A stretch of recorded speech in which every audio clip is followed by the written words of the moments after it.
Good evening, fatties, and welcome to The Fat Construct, the podcast where we explore the rabbit hole of health, hormones, the diet industry, and of course, the government's role in regards to the obesity epidemic. My name is Lisa. This is my co host, Alex, and we are two hormonal bitches. So if you're interested in deconstructing the pyramid scheme that is the food pyramid and taking a deep dive into American fat culture, we invite you to like, subscribe, and come dismantle the fat machine with us. We'll spend season 1 of The Fat Construct deconstructing everything you've ever learned about health, fitness, and most of all, the cause of fatness. This is episode 1, You'll Be Fat and You'll Be Happy, the Great American Hormone Conspiracy. Go back 70 years. Look at the pictures of Americans in the 1950s on the beach. Now look at some pictures from today. Do you notice anything? Have you heard this narrative before? It's a common one among the health and fitness community. Let me guess. In the 1960s, the American Heart Association, also known as the AHA, led by University of Minnesota physiologist Ansel Keys, made the recommendation that Americans decrease their saturated fat intake and replace it with polyunsaturated fats. I'm sure you then know the story of how the sugar industry was starting to get a little nervous about how research was beginning to show a link between the overconsumption of sugar and heart disease. So what did the sugar industry do? Paid off researchers to downplay the connection and offer up saturated fat as tribute. Yes, that's right. Sugar threw saturated fat under the bus to save itself. Nina Tetcholz, author of A Short History of Saturated Fat, The Making and Unmaking of Scientific Consensus, a special commentary published in the Current Opinion in Endocrinology, Diabetes, and Obesity, goes on to say the AHA's advice to limit saturated fat is arguably the single most influential nutritional policy ever published. In 1980, it was adopted by the U.S. government as official policy for all Americans. The rest of the world's governing bodies followed soon after. Following the adoption of this policy, the obesity rate in America skyrocketed. I bet now you're expecting us to go on about the dangers of sugar, how this is the true primary responsible factor in heart disease, diabetes, and most of all, obesity. But we're not those kinds of fatties, and this is not that kind of podcast. We are not a part of the health and fitness keto community, and we are not a part of the fat acceptance community. In fact, what if we told you that carbohydrates, including sugars, are essential for optimal thyroid health and weight loss? The cause of weight gain and the solution for weight loss is far more complex than what you've been told. Instead, we're going to take a look at the government-recommended American dietary guidelines for Americans, from their first inception in 1980 to present day. We'll go over the food they told us to eat, the fat, proteins, and carbs they convinced us were healthy, how this trend of government interference correlates with the rise in American obesity, and most of all, how Lisa and I use this information to lose a collective 150 pounds. But first, let's go back to where this all started. That is, when the first publication of the Dietary Guidelines for Americans was released in 1980. Health became a topic of concern in the broader American public in the 1970s. This concern was due to the increasing weight of the average American, but primarily for the prevention of high cholesterol. This is when health culture took on a more heart-healthy focus. The government's Senate Select Committee on Nutrition and Human Needs was founded as a way to find common ground between the Senate Agriculture Committee and the Labor and Public Health Committee. At first, this was to address eliminating hunger in the U.S., but soon after turned its focus to health. In 1977, the committee released the Dietary Goals for the United States. Some of the guidelines appear to be very straightforward, such as increasing energy expenditure and decreasing energy consumption. We might refer to this as the origin of calories in, calories out. Other guidelines included increasing complex carbohydrates and reducing refined processed sugars, reducing fat consumption, especially saturated fat consumption, and increasing polyunsaturated fat consumption. Finally, it was recommended Americans reduce their cholesterol and sodium consumption. You may notice this advice is very similar to the nutritional advice we receive today. It has been over 50 years since these dietary goals were given to the American public, and not much has changed. And yet, Americans have changed tremendously. From data taken in the years 1976 to 1980, the years used to justify the guidelines in the 1977 Dietary Goals for the United States and the 1980 American Dietary Guidelines for Americans. United States men were on average 173.8 pounds and 69.1 inches in height. United States women were on average 145.4 pounds and 63.7 inches in height. This is an average BMI of approximately 25.6 and 25.2, respectively. The Centers for Disease Control and Prevention, better known as the CDC, considers a healthy BMI to be between 18.5 and 24.9. By this standard, this places the average BMIs of United States men and women from 1976 and 1980 just into the overweight category of BMI. Now compare this to data taken from 2015 to 2018. United States men on average were 199.8 pounds and 69 inches in height, and women were 170.8 pounds and 63.5 inches in height. This is an average BMI of approximately 29.5 and 29.8, respectively. For perspective, the CDC considers a BMI of obese at a BMI of 30 or above.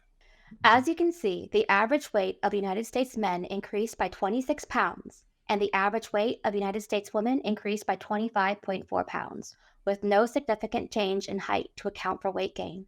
These averages illustrate how United States citizens are inching ever closer to being obese on average. It's important to note that we purposely did not choose weight ranges from 2020 to 2023 to demonstrate this point. This is due to world events that occurred in 2020 and the acute impact it had on weight gain, which is separate from the point we are making about daily diet, health, and nutrition recommended by the US government. Another interest to note includes the initial weight averages chosen from 1976 to 1980. It's pretty clear to see why the US government would be concerned about the rising weight averages as United States citizens' BMIs were borderline overweight. But what did US citizens look like prior to nutritional guidelines being issued? We also have data taken from 1960 to 1962, where the average United States man was 166.3 pounds and 68.3 inches in height, and the average United States woman was 140.2 pounds and 63.1 inches in height. This is an average BMI of approximately 25.1 and 24.8 respectively. This demonstrates a steady increase of weight gain of United States citizens from 1960 to 2018. So in 1977, the United States implemented the Dietary Goals for the United States, soon followed by the 1980 American Dietary Guidelines for Americans. Yet, even with these advisories, United States citizens continue to gain weight.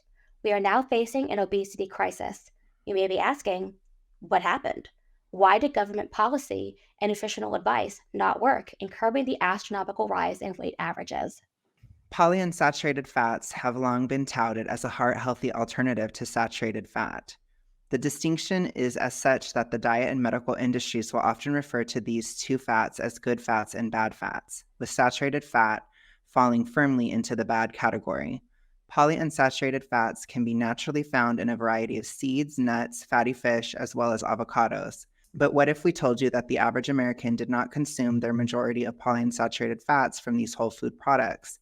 In fact, you are probably consuming far more polyunsaturated fat than you even realize. Polyunsaturated fats in the form of seed oils were first introduced into the American diet in 1911 with the advent of Crisco. Crisco is a brand of vegetable shortening meant to be a replacement for butter in cooking or baking. Until the invention of Crisco, the world had been using butter, along with animal fats such as tallow and lard, as one of the primary sources of dietary fat for an estimated 10,000 years of human history. Of course, butter was primarily composed of saturated fat, while Crisco was originally made with cottonseed oil. Now Crisco is made of a mixture of oils, including the much cheaper and more lucrative soybean oil. So you may be wondering, what exactly are seed oils? Seed oils, most commonly referred to as vegetable oils, are made from oils extracted from various seed products or seed byproducts, such as rapeseed, grapeseed, cottonseed, soybeans, safflower seeds, sunflower seeds, corn, peanuts, and rice bran. The most common method of processing is by crushing and heating the seeds, extracting the remaining oil using food-grade solvents, and then degumming, neutralizing, bleaching, antioxidizing, and deodorizing the final product to make it palatable for human consumption. The highly processed extracted oils, these polyunsaturated fats, are considered unstable and are prone to lipid peroxidation during cooking and digestion. Lipid peroxidation is where the lipids or fats are damaged by free radicals. Over time, and with enough consumption, peroxidation leads to high amounts of inflammation in the human body. So while these polyunsaturated fat extracted oils may be considered heart healthy due to the short-term benefits of lowering cholesterol, the increase in inflammation is a long-term side effect. Chronic inflammation can lead to lifelong health ailments and may result in autoimmune diseases, cancer, obesity, diabetes, among various other chronic illnesses. Now, there are certainly enough research articles out there demonstrating the benefits of polyunsaturated fats when consumed in appropriate portions. So then, what is the problem? The problem is seed oils are in everything. Any fast food product, the overwhelming majority of bread products, numerous baked goods, and some of the most popular processed snacks, such as nearly every brand of chips, Oreos, Cheetos, crackers, and even many canned goods. In fact, it would probably just be shorter to list the products that did not contain seed oils. Go down the bread aisle of your grocery store. Count how many loaves of bread do not have a type of seed oil as one of the ingredients. So now that we've gone over the history of dietary guidelines in the US, covered the rising obesity rates of United States citizens, and shown you how the American diet has changed over the past 100 years, we're going to take a closer look at American dietary recommendations and how they've influenced the eating habits of United States citizens since 1977. Okay, Alex, so after looking at all that, what was your opinion on the history of introducing these really polyunsaturated rich seed oils into the American diet? I just think it's interesting how much Americans have gained weight because people don't always realize averages are the middle. That's the middle person. So that means people who were already fat back in the 70s are now mega fat. Yes. And even people who were thin back then are probably a little chunky now, so it kind of shifts everything forward. And I don't think, because I think it's bad enough that nowadays people would probably see, oh, a BMI of 29, that's not that bad. But by historical standards, that's really bad. Oh, So definitely. that would be seen as like, oh my gosh, Yeah. And to everybody who's listening right now, you need to understand that Alex and I are still technically fat. Yeah, we've Oh, lost a mega. lot. We've lost a lot of weight, but we're coming at this from the perspective of people who are actually still obese. Yes, we've lost weight. We're getting down to that hopefully soon not obese level, Right. but it's I don't want anyone to think about this podcast as, skinny people who've never been fat hating on fat Yes. people. This is fat people criticizing the reason why people became fat. Yes. And this is fat people who finally figured it out. Definitely. Basically, even though they did not want us to, whoever they are. Yeah. But Mhm. it is, The conspiracy yeah, terms it's dead. pretty varied. It's pretty Yeah. hard to figure out, but Yeah. you can see. But anyways, yeah, I would say this isn't to judge anybody in the sense that this has been covered up a lot. Mhm. They don't, and this is very sacrosanct in the scientific community. Like if you were to say to most people, even most doctors or even most pharmacists or whatever today, anybody from was born in the year 1980 to 1995, they are going to tell you saturated fat is bad. What do you mean? What do you mean? I think anybody outside of that group, there might be some like older people who remember having butter and it's like they're still alive now, It's Oh, yeah. like, and then younger people, I don't know, they just don't care about their health. But I think that group in particular, there's such a, this is like a holy tenet. Mhm. And I don't think that science should be religious like this, but it Yeah. is. It's horrible. Yeah. I think it's interesting that you brought up that younger people don't really care about their health. I agree with you, a lot don't. But I think what's even more concerning is the young people who do care about their health often do not do the correct thing to help their health. They are following these guidelines that we're going to pull up and discuss in a second and kind of look at the history of these guidelines and they're following advice that's ultimately not making them healthier. No. And Yeah. there's been a lot of comments on especially Gen Z looking older. And I think it's because in a large part, the seed oil consumption, it has been rising exponentially. And our generation was the first to be hit with it from basically toddlerhood. So we are deep, deep within it. And Gen Z is even worse because we're getting, which we'll see when we look at the guidelines, but we're getting to where it's so much. They are pushing for you to have so much, like Yeah. practically making it a food group Oh, that yes, has, definitely. I would 100% agree. And I would also go as far to add that one of the reasons we were hit so hard with it is because of how it was implemented into school lunch system. and also within childhood foods. So like a lot of for kids foods, like I remember kid cuisine. Kid cuisine is really bad for the record. So that's just an example in my life. Look where I ended up. Do you want to be this fat? Then, or you want your kid to be this fat? Then feed them kid cuisine. This is what happens when Alex gets sassy.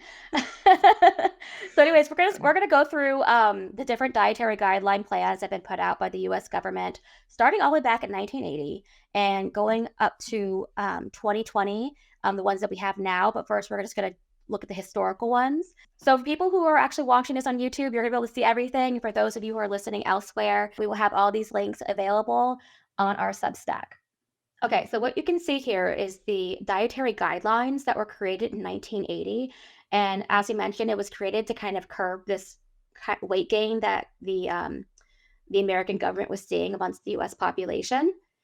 And it has some interesting things. So we can definitely see where this started because, as we know, they implemented these guidelines, weight increased exponentially. Yeah, pretty much. So we kind of have to take a look at here and see, okay, well, what happened? you know? Yeah, I think it's interesting too. There's a huge stereotype of like the South of the US being super fat.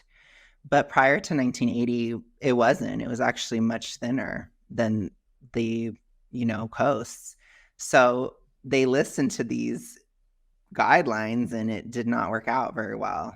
I will Definitely. just say. Well, I think a lot of it has to do with historically, if you're from poor areas, and you have to remember the South was quite poor at one point in history, people are not going to weigh as much. That's just how it was Mhm. historically. And, but that's obviously changed. Now, if you're at a lower income bracket, you're more likely to be overweight. So you have to think about, okay, well, what could be causing that? Well, you have to buy processed food. If you're getting your primary meal of the day from the school lunch system or the school Mhm. breakfast program, It's they're true. gonna they're gonna give you lots of food with these different unhealthy things in them. Yes, that's very true. Yeah. So let's take a look at this. So we have nutrition in your health, dietary guidelines for Americans. It sounds okay on the surface at first, like eat a Mhm. variety of foods, obviously, maintain an ideal weight, as if we didn't know, avoid too much fat, saturated fat, and cholesterol. Now, this is where we start to get a little. Mhm. So we've been doing this for all of human history, eating lots of saturated fat, Yeah, not getting fat. pretty Now we much. got to stop. Yeah. Yeah, of course. And that's what's interesting too is they've specifically targeted it. So Mhm. it's told to people that saturated fat is bad, not just that overconsumption of anything is bad, which is true. If you overconsume any kind of macronutrient, it would be bad, but it's especially saturated. And I don't know if they understood this when they created these, but psychologically, when people see that, they'll think, I should try to avoid all saturated fat. So it is this type of thing that will occur. And then cholesterol as well. Definitely. I 100% agree. And not to mention, this has never been based on any steady science. The research behind this is not sound. No, it's not. And it's kind of bizarre when they say not to eat cholesterol because your liver will literally create it, even if you don't eat it. Yes. Or at least your body will create it, Yeah. if I got that correct. Yeah. Well, But the dietary cholesterol has very little connection, if at all, to actual body cholesterol. yes, and it's also highly genetic. Mm-hmm. So what's an appropriate level of cholesterol for one person may be different than for someone else. So it's just, yeah. Yeah.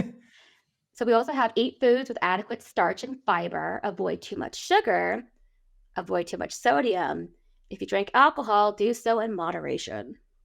Yeah. So I would say it's interesting how they promote starch and fiber, which they are not really the best for weight loss.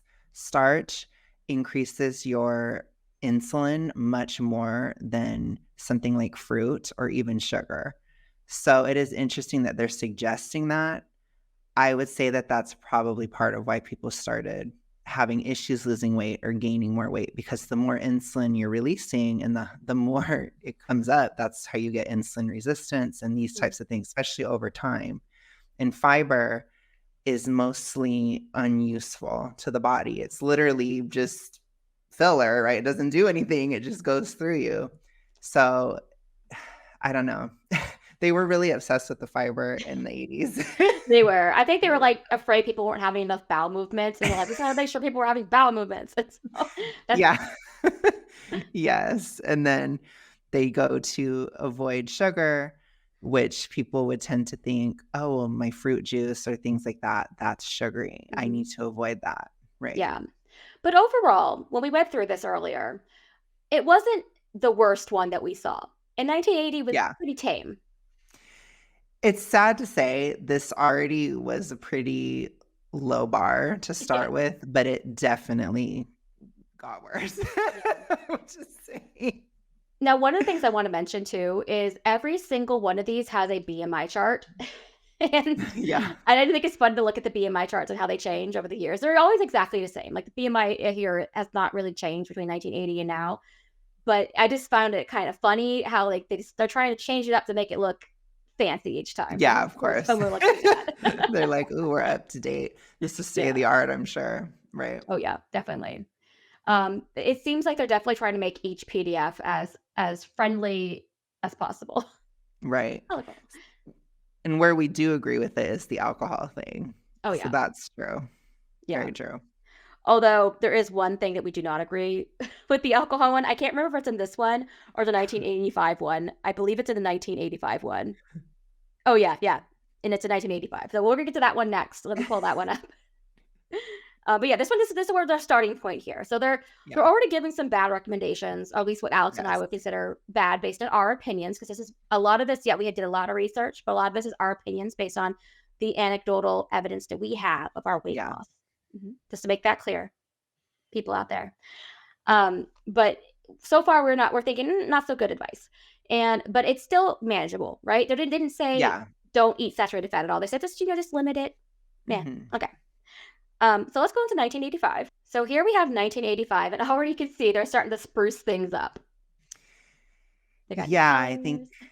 they thought that that design was just so cool, which I'm like, "Okay, whatever." The other one was just unaccessible. It was too wordy. It just people are like blah when they were reading it. So now we're at some colors. Things turn around.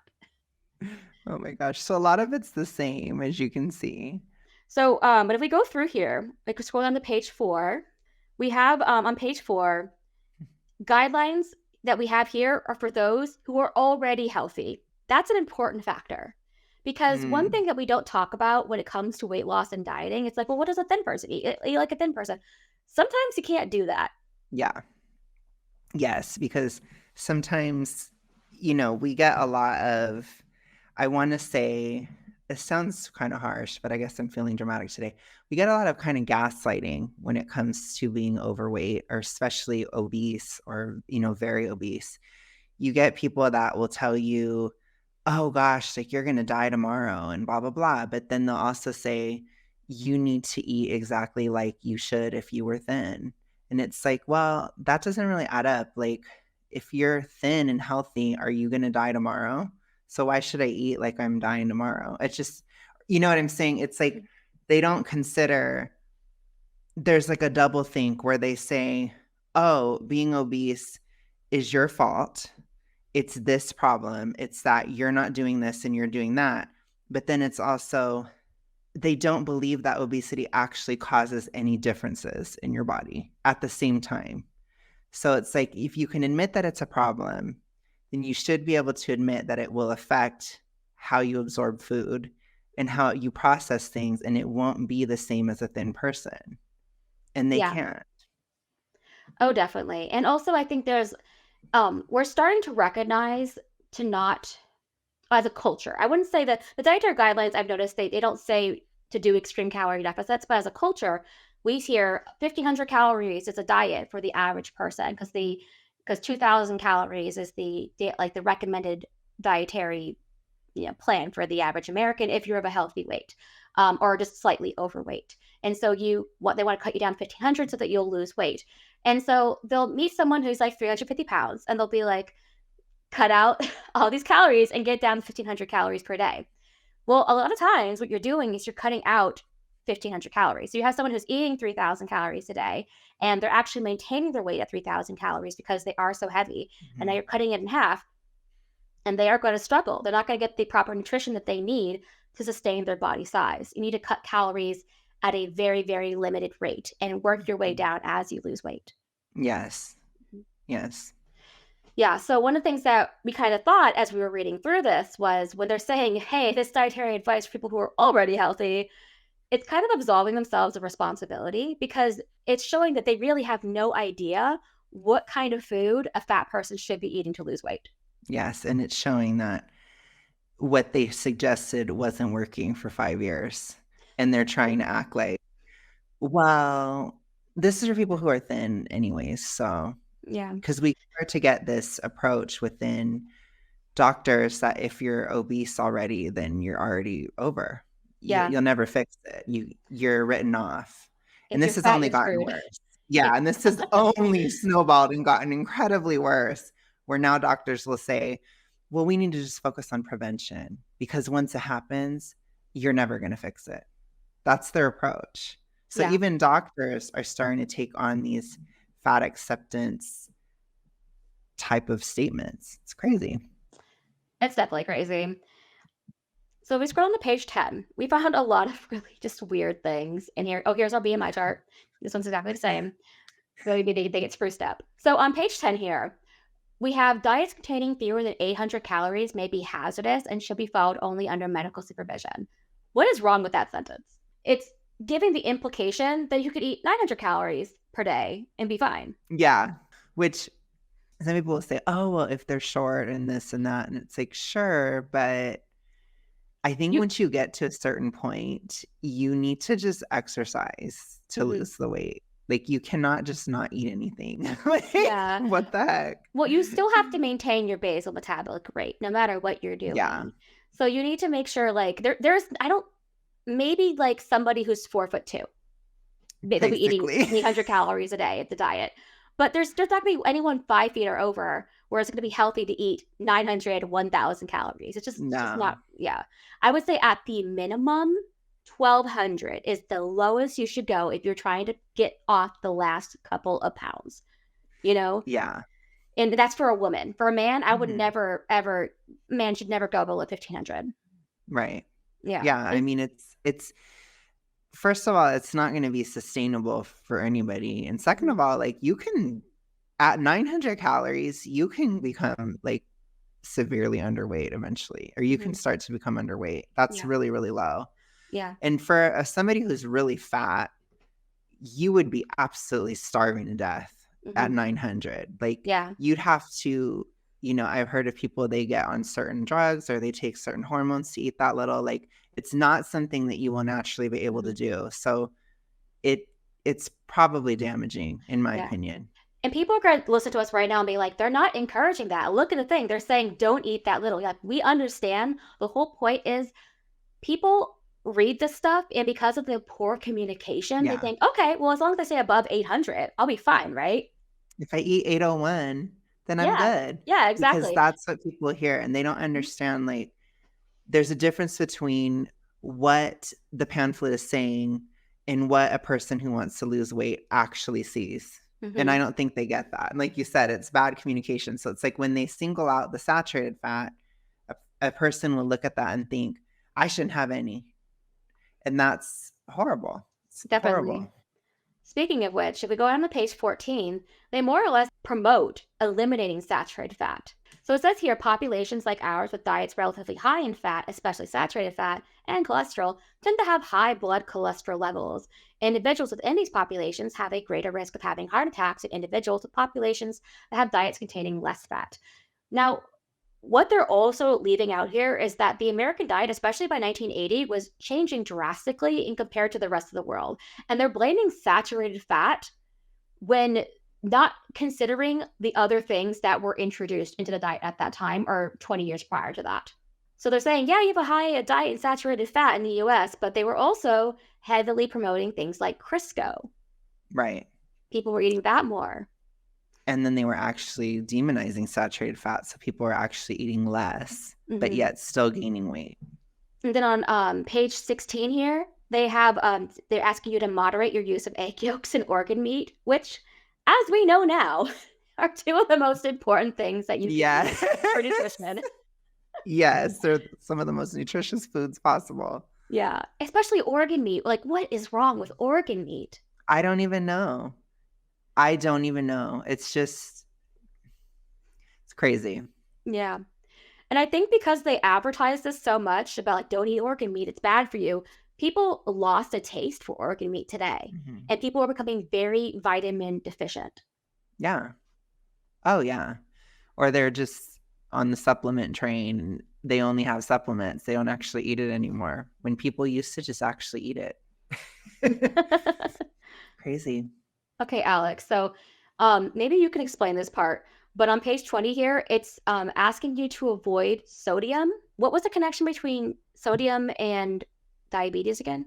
If you have too low of sodium, it will increase your adrenaline.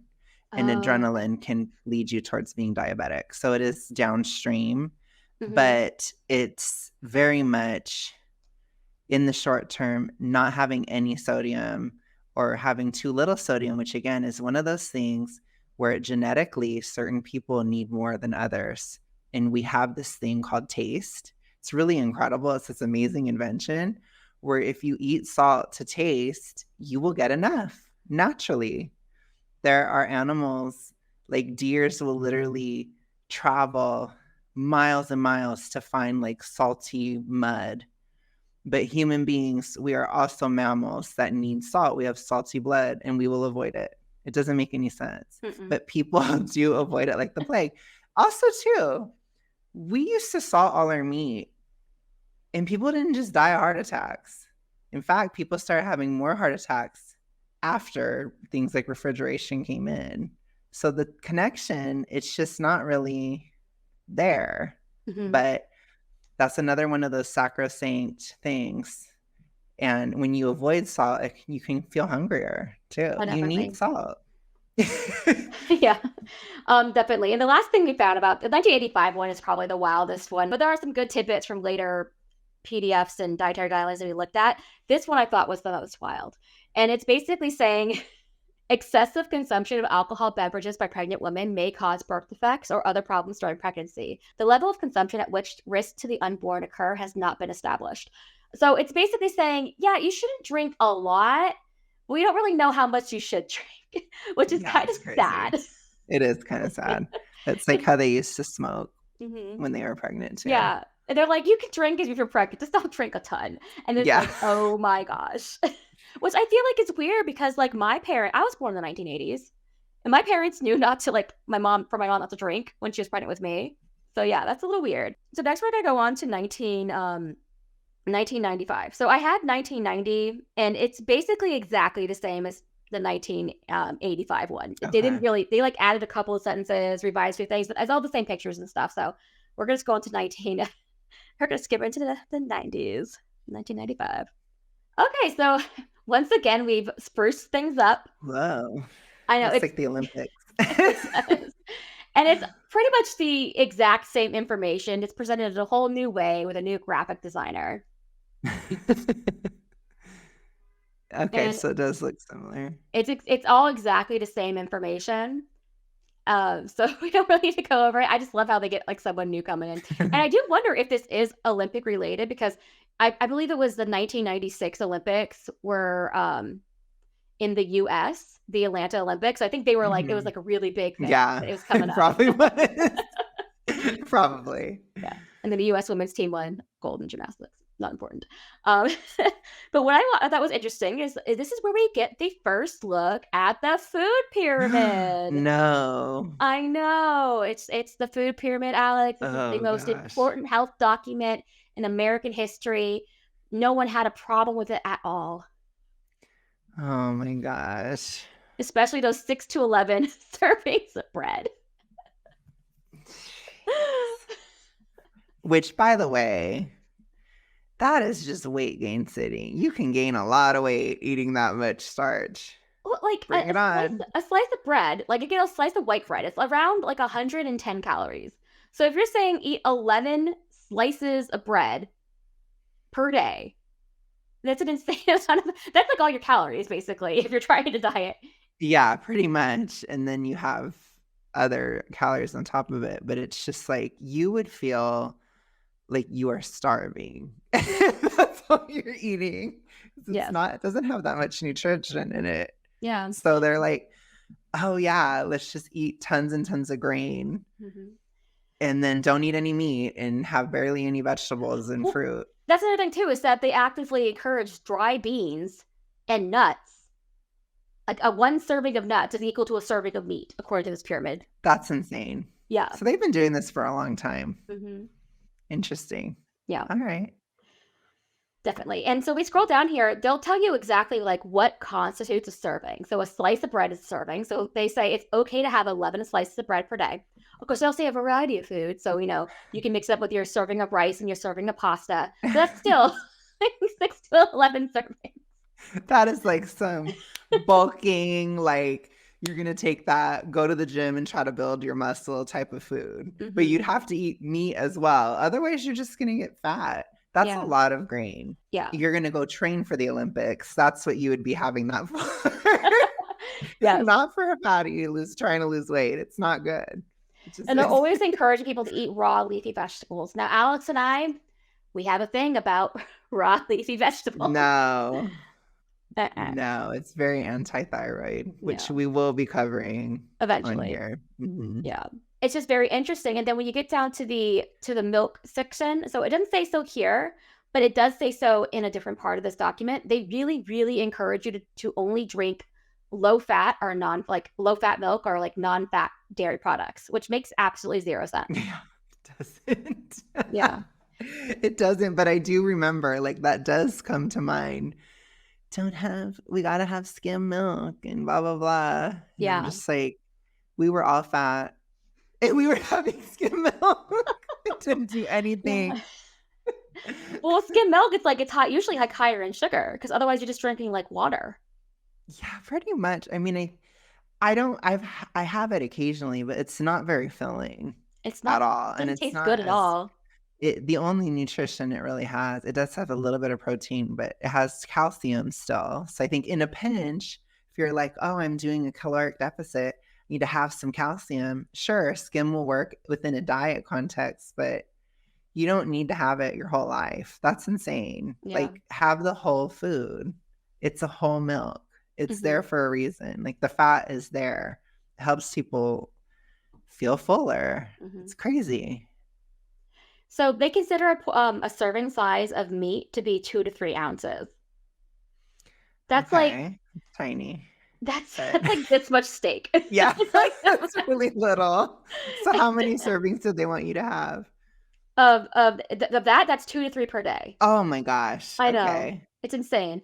And then, but here's the thing: 1 ounce of meat is equated to 1/3 a cup of nuts. So you can have 2/3 cup of nuts, and that's gonna be sufficient for your meat quota. That's insane. Do they not realize too? Like, aren't nuts drastically higher in calories than a little tiny bit of meat? I would assume so. And they only want you to eat lean meat, poultry or fish. Yeah. No steak for you. Yeah, they've been against the red meat for a long time. I just think it's crazy how that is such a tiny amount of meat. Like, especially like as a man, if you're trying to build muscle, that is so little. Like, how could you even? And I'm not saying, I don't think that every fat person necessarily would need to have like tons and tons and tons of meat. Like, I think for us, it's mostly about losing weight, not necessarily bulking and gaining tons of muscle. But we need to have some meat. And that little tiny thing, that's little. It's hard to stay full too. That would be kind of difficult. And depending on what kind of body composition you have, I would make the argument that some fat people really do need to bulk up on muscle. That's true as well. I mean, I'm just saying you don't need to like eat tons and tons and Mhm. tons to like Yeah. try to really build muscle, you typically will build muscle, Mhm. especially if you're working out from, a fat-based or a carb-based metabolism, then your protein's gonna go Mhm. towards your muscle, but you need to be having it every day. I don't care Yeah. what they say. Mhm. In fat, thin, whatever, like, I just think it's crazy that they would suggest that to healthy, especially healthy men, to have that Mhm. little amount of meat. That Yeah. is crazy. It's really crazy to me. I Yeah. did not know that. The only and when we go back to portion sizes, the only scenario I can imagine where you're having the minimum required, carb servings per day on this thing, which is the 6 slices of bread, is if you're having 3 sandwiches per day, which then I get it. Sometimes people, they have, like, these types of jobs where they Mhm. really can't stop and sit down and make themselves dinner, so they have 3 sandwiches a day. Okay, I respect that, that's fine, but a lot of people who are trying to lose weight are gonna see this and be like, I guess I can eat as much of these things that I want because the pyramid said so. And it's Yeah. just gonna make you hungrier. And you're trying to fit Yes. all that in. You're like, well, I'm within the 6 to 11 because they're not, because they'll say in here, not everybody needs 11 servings of bread. Yeah, they do say Yeah. that. But you have to actually go through the document to get to that information. Most people just go see the food pyramid and be like, okay, I'm gonna have my 11 servings of bread today. Oh, I can have 3 servings of meat too. And they're gonna go to the Yeah. max as much as they can and gain And weight. I would have loved to hear their argument for why those starches are better than fruit Hmm. as well, because I don't think there's any science behind that. I Yeah. would be very surprised to see that because your insulin goes up much higher with grain, Hmm. especially grain, than fruit. It's Hmm. like drastically less. There's much less bioavailable nutrition in grain versus fruit.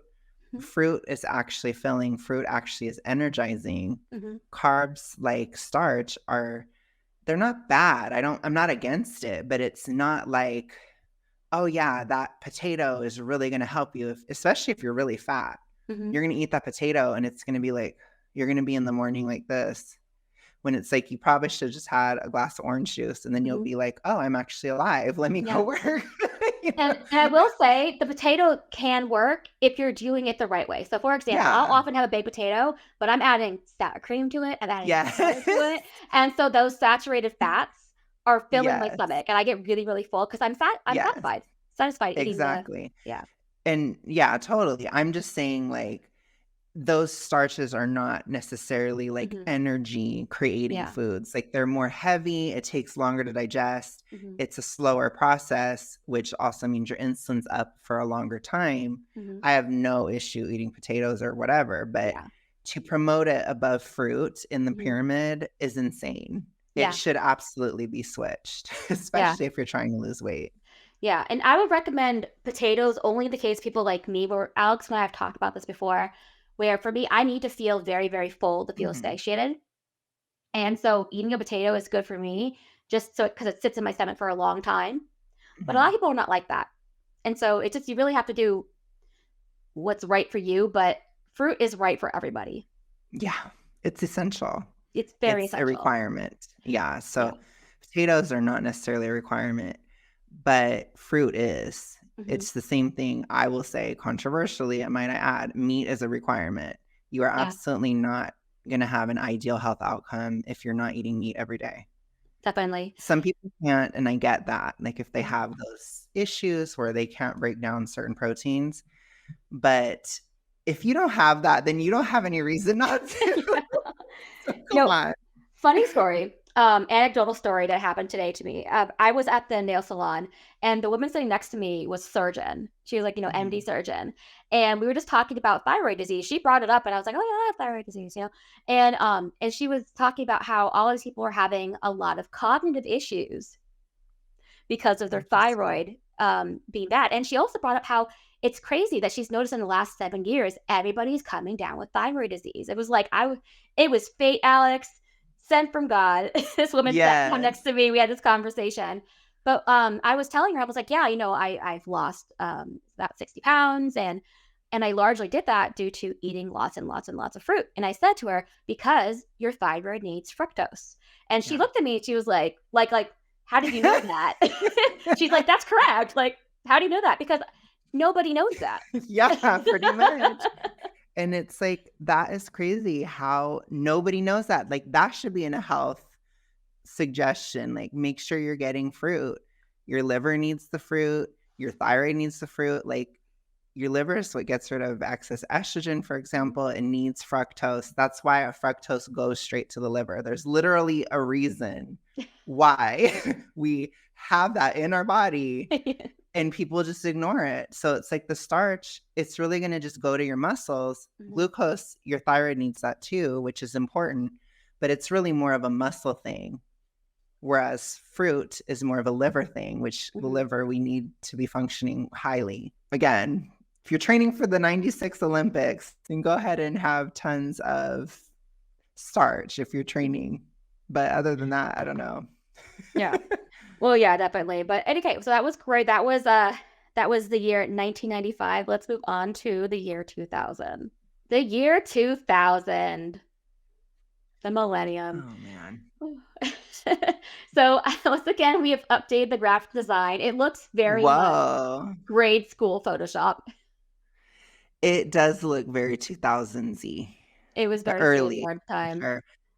Oh gosh, the technology was so cringy in the 2000s. If you look at the music videos, it's really cringe. Yeah. But they were like, whoa, we have computers, and like they're actually working now.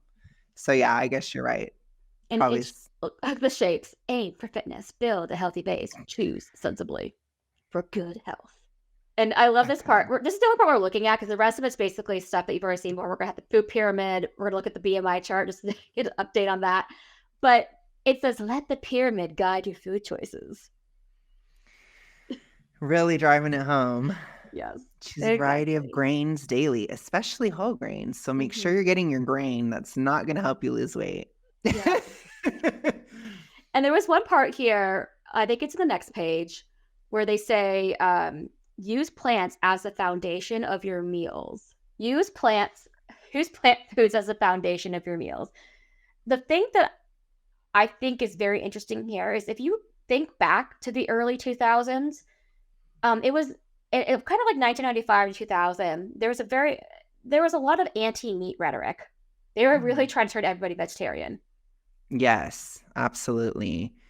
At the same time, there was also a backlash to that, like with Atkins, for example. That was major. So they've been pushing this weird divide where it creates like a hyper, like, don't eat meat at all or only eat meat. And that happens a lot in American society. And it's currently happening now, spoiler alert. But it's still very much like it's something that they've caused. I think it's them causing it because they keep saying it. And it's like, that's not lining up with people's experience. And so then they are like, well, I'm going to go the exact opposite, which I wouldn't suggest either, because then it's just crazy. I mean, you just need to, I don't know. They do have this huge bias against it. And the thing is like, I can't even blame people for whiplashing because if you're following the US diet and you're gaining weight, you're like, I'm being lied to. Yes. And so therefore, you're going to think I need to do the exact opposite. Yes. And to be fair, you and I are doing that to some extent, but we're looking at the collective total information that they told us. And then we're doing the opposite. Versus people are being like, don't eat meat. Okay, I'm going to eat all the meat and only meat. And maybe something else. Oh, this is a very interesting page where they're telling you like what temperature you need to cook food to. Whole poultry, 180 degrees. That is not correct. Really? You only need to cook to 165. They'll say ground poultry, but recently in the last 10 years, they found actually 165 is fine. Oh, nice. That's why you get that stereotype of the dry turkey at Christmas dinner. From that. Because you don't have to get your turkey to 180 degrees. Yeah. Anyways, that was 2000. Now we're going to go on to 2005. Okay, welcome to the year 2005. It was a fat phobic year for sure. Yes.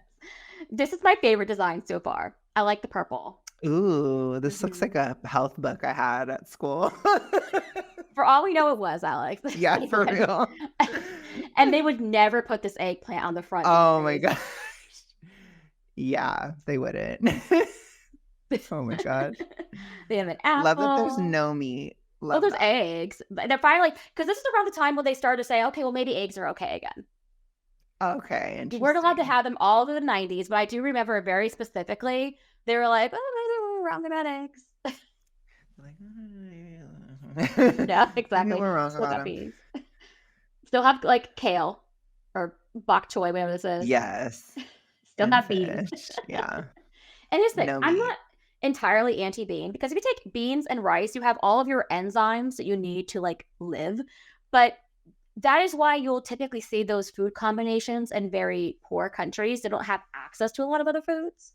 But Right. if you have access to a lot of foods, you probably don't want to be eating beans and rice every day. Yeah, I think too, there's a difference between having it as a flavoring agent Mhm. versus the foundation of your diet. I think Mhm. that's very different. Or as a replacement for Mhm. something like meat. That is horrifying. That is Yeah, just like, oh gosh. Wow. definitely. Definitely. And like I said, I understand because like like in like Hispanic cultures and a lot of like European cultures, you'll get the rice and beans combo, but it's not the only thing that they're eating. No, Yeah, never. and I know my grandmother when she was in World War II and she was in an area that was like rescued and liberated by the Americans. The only food that they gave them was lard, beans, and rice for like a whole year. Wow. I know. And so like in that, helped her gain weight because she was starving to death at that time. Right. So take that in mind. They wanted them to gain weight, so they gave them beans and rice. Yeah. Not Mhm. exactly weight loss foods Mhm. either, I would Yep. say. Yeah. So definitely if you're working in the fields, yeah, sure, beans and rice because you need all that those enzymes for your muscles and you need those calories to get through the day. But Yeah. yeah, not for Yeah. maintaining weight in a modern American society. And for losing weight, it's not ideal for Mhm. many reasons. So I'm gonna go down to page V3, which is 8 in Roman numerals. And I love how they have some information here because in the intro, I noticed they said that this document was specifically for people who have jobs related to nutrition, um, and to educate others about what they should be doing. Very propaganda like. And they have this one Interesting. section called food groups to encourage, to Oh, push people towards eating certain foods. And I thought it was very interesting. And like, yeah, you want to promote healthy eating, but it's kind of the situation where we've been so miseducated by this point by 2005 that they keep trying to just keep educating more and they keep making the problem worse. yes. And it also keeps exploding. Yeah. Obesity keeps getting bigger and bigger and bigger Mhm. the more that they're pushing it.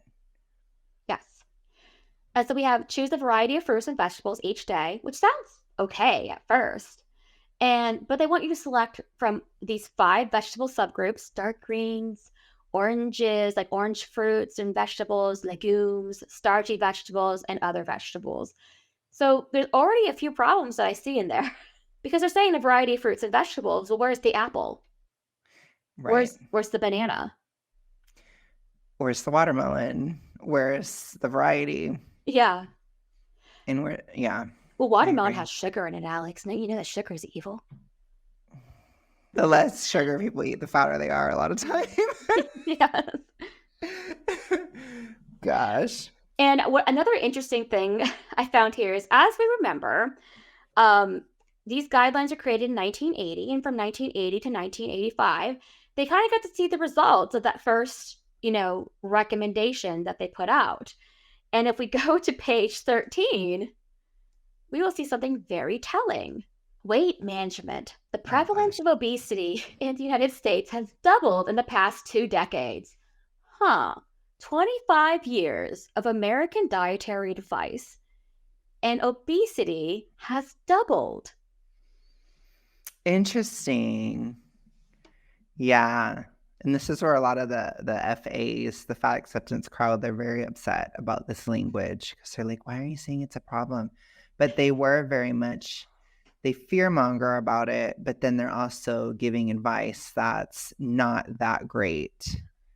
Mhm. Because, like, for people who do drastically cut sugar, for example, they can tend to have a slower metabolism. And then what happens when you take a trip to McDonald's because you're starving, then you eat that and you gain massive weight. And that's where you get that sort of fat acceptance, like rhetoric of dieting makes you gain weight. No, just poor dieting that is suggested by the government. Thanks, So government. there you go. Yeah. Yeah. But I thought that was so funny that they're like, because they promoted this like crazy. We Yeah. all remember the food pyramid growing up. Yes. I remember somebody came into my classroom, some nutritionist or doctor or dietitian, I don't remember who she was, but she came in and she told us the food pyramid and really, really stressed eating these different proportions. And it happened and I remember it in kindergarten, I remember it in third grade, I remember it happening in fourth grade. It was a big thing. And they're Yeah, still it promoting was. these different initiatives. And this should have been the first indicator that something was wrong.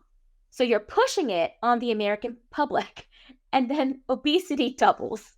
Yes. And I don't think that they understand. I mean, some people that are probably more critical of the fat side of things, or, people who are more anti-FA, for example, they'll say, well, it's because people weren't listening to the guidelines. And then I would say, a lot of times people are backlashing against them or because they're not working. Like I went to a dietitian when I was in fourth grade. I had fatty liver already. And the diet that they suggested to me was something similar to this. This would be around 2005. Great year. I'm just kidding. Great year to be fat, I guess. They would literally they told me to do these things. They told me to cut saturated fat, have whole grains, and do all this stuff. And me and my mom would try to do it. We would be starving. And I mean, you think of hunger, holy crap, we were starving. And we'd end up going to McDonald's. And that's all that happened. Yeah. That's what people do. And it's because it's not sustainable at all, what they're suggesting. And all I heard from that story, Alex, was that one, you lacked willpower. Of course. And you just didn't have enough self-control. Yeah, I should have just been okay with starving all I the know. time. Versus having a nice, healthy, balanced diet with plenty of protein, fat, and fruit or vegetables that are actually fruits, because Yeah. things like squash and Yes. and zucchini are actually fruits. Mhm. And you probably would have been just fine. You would not have felt so hungry.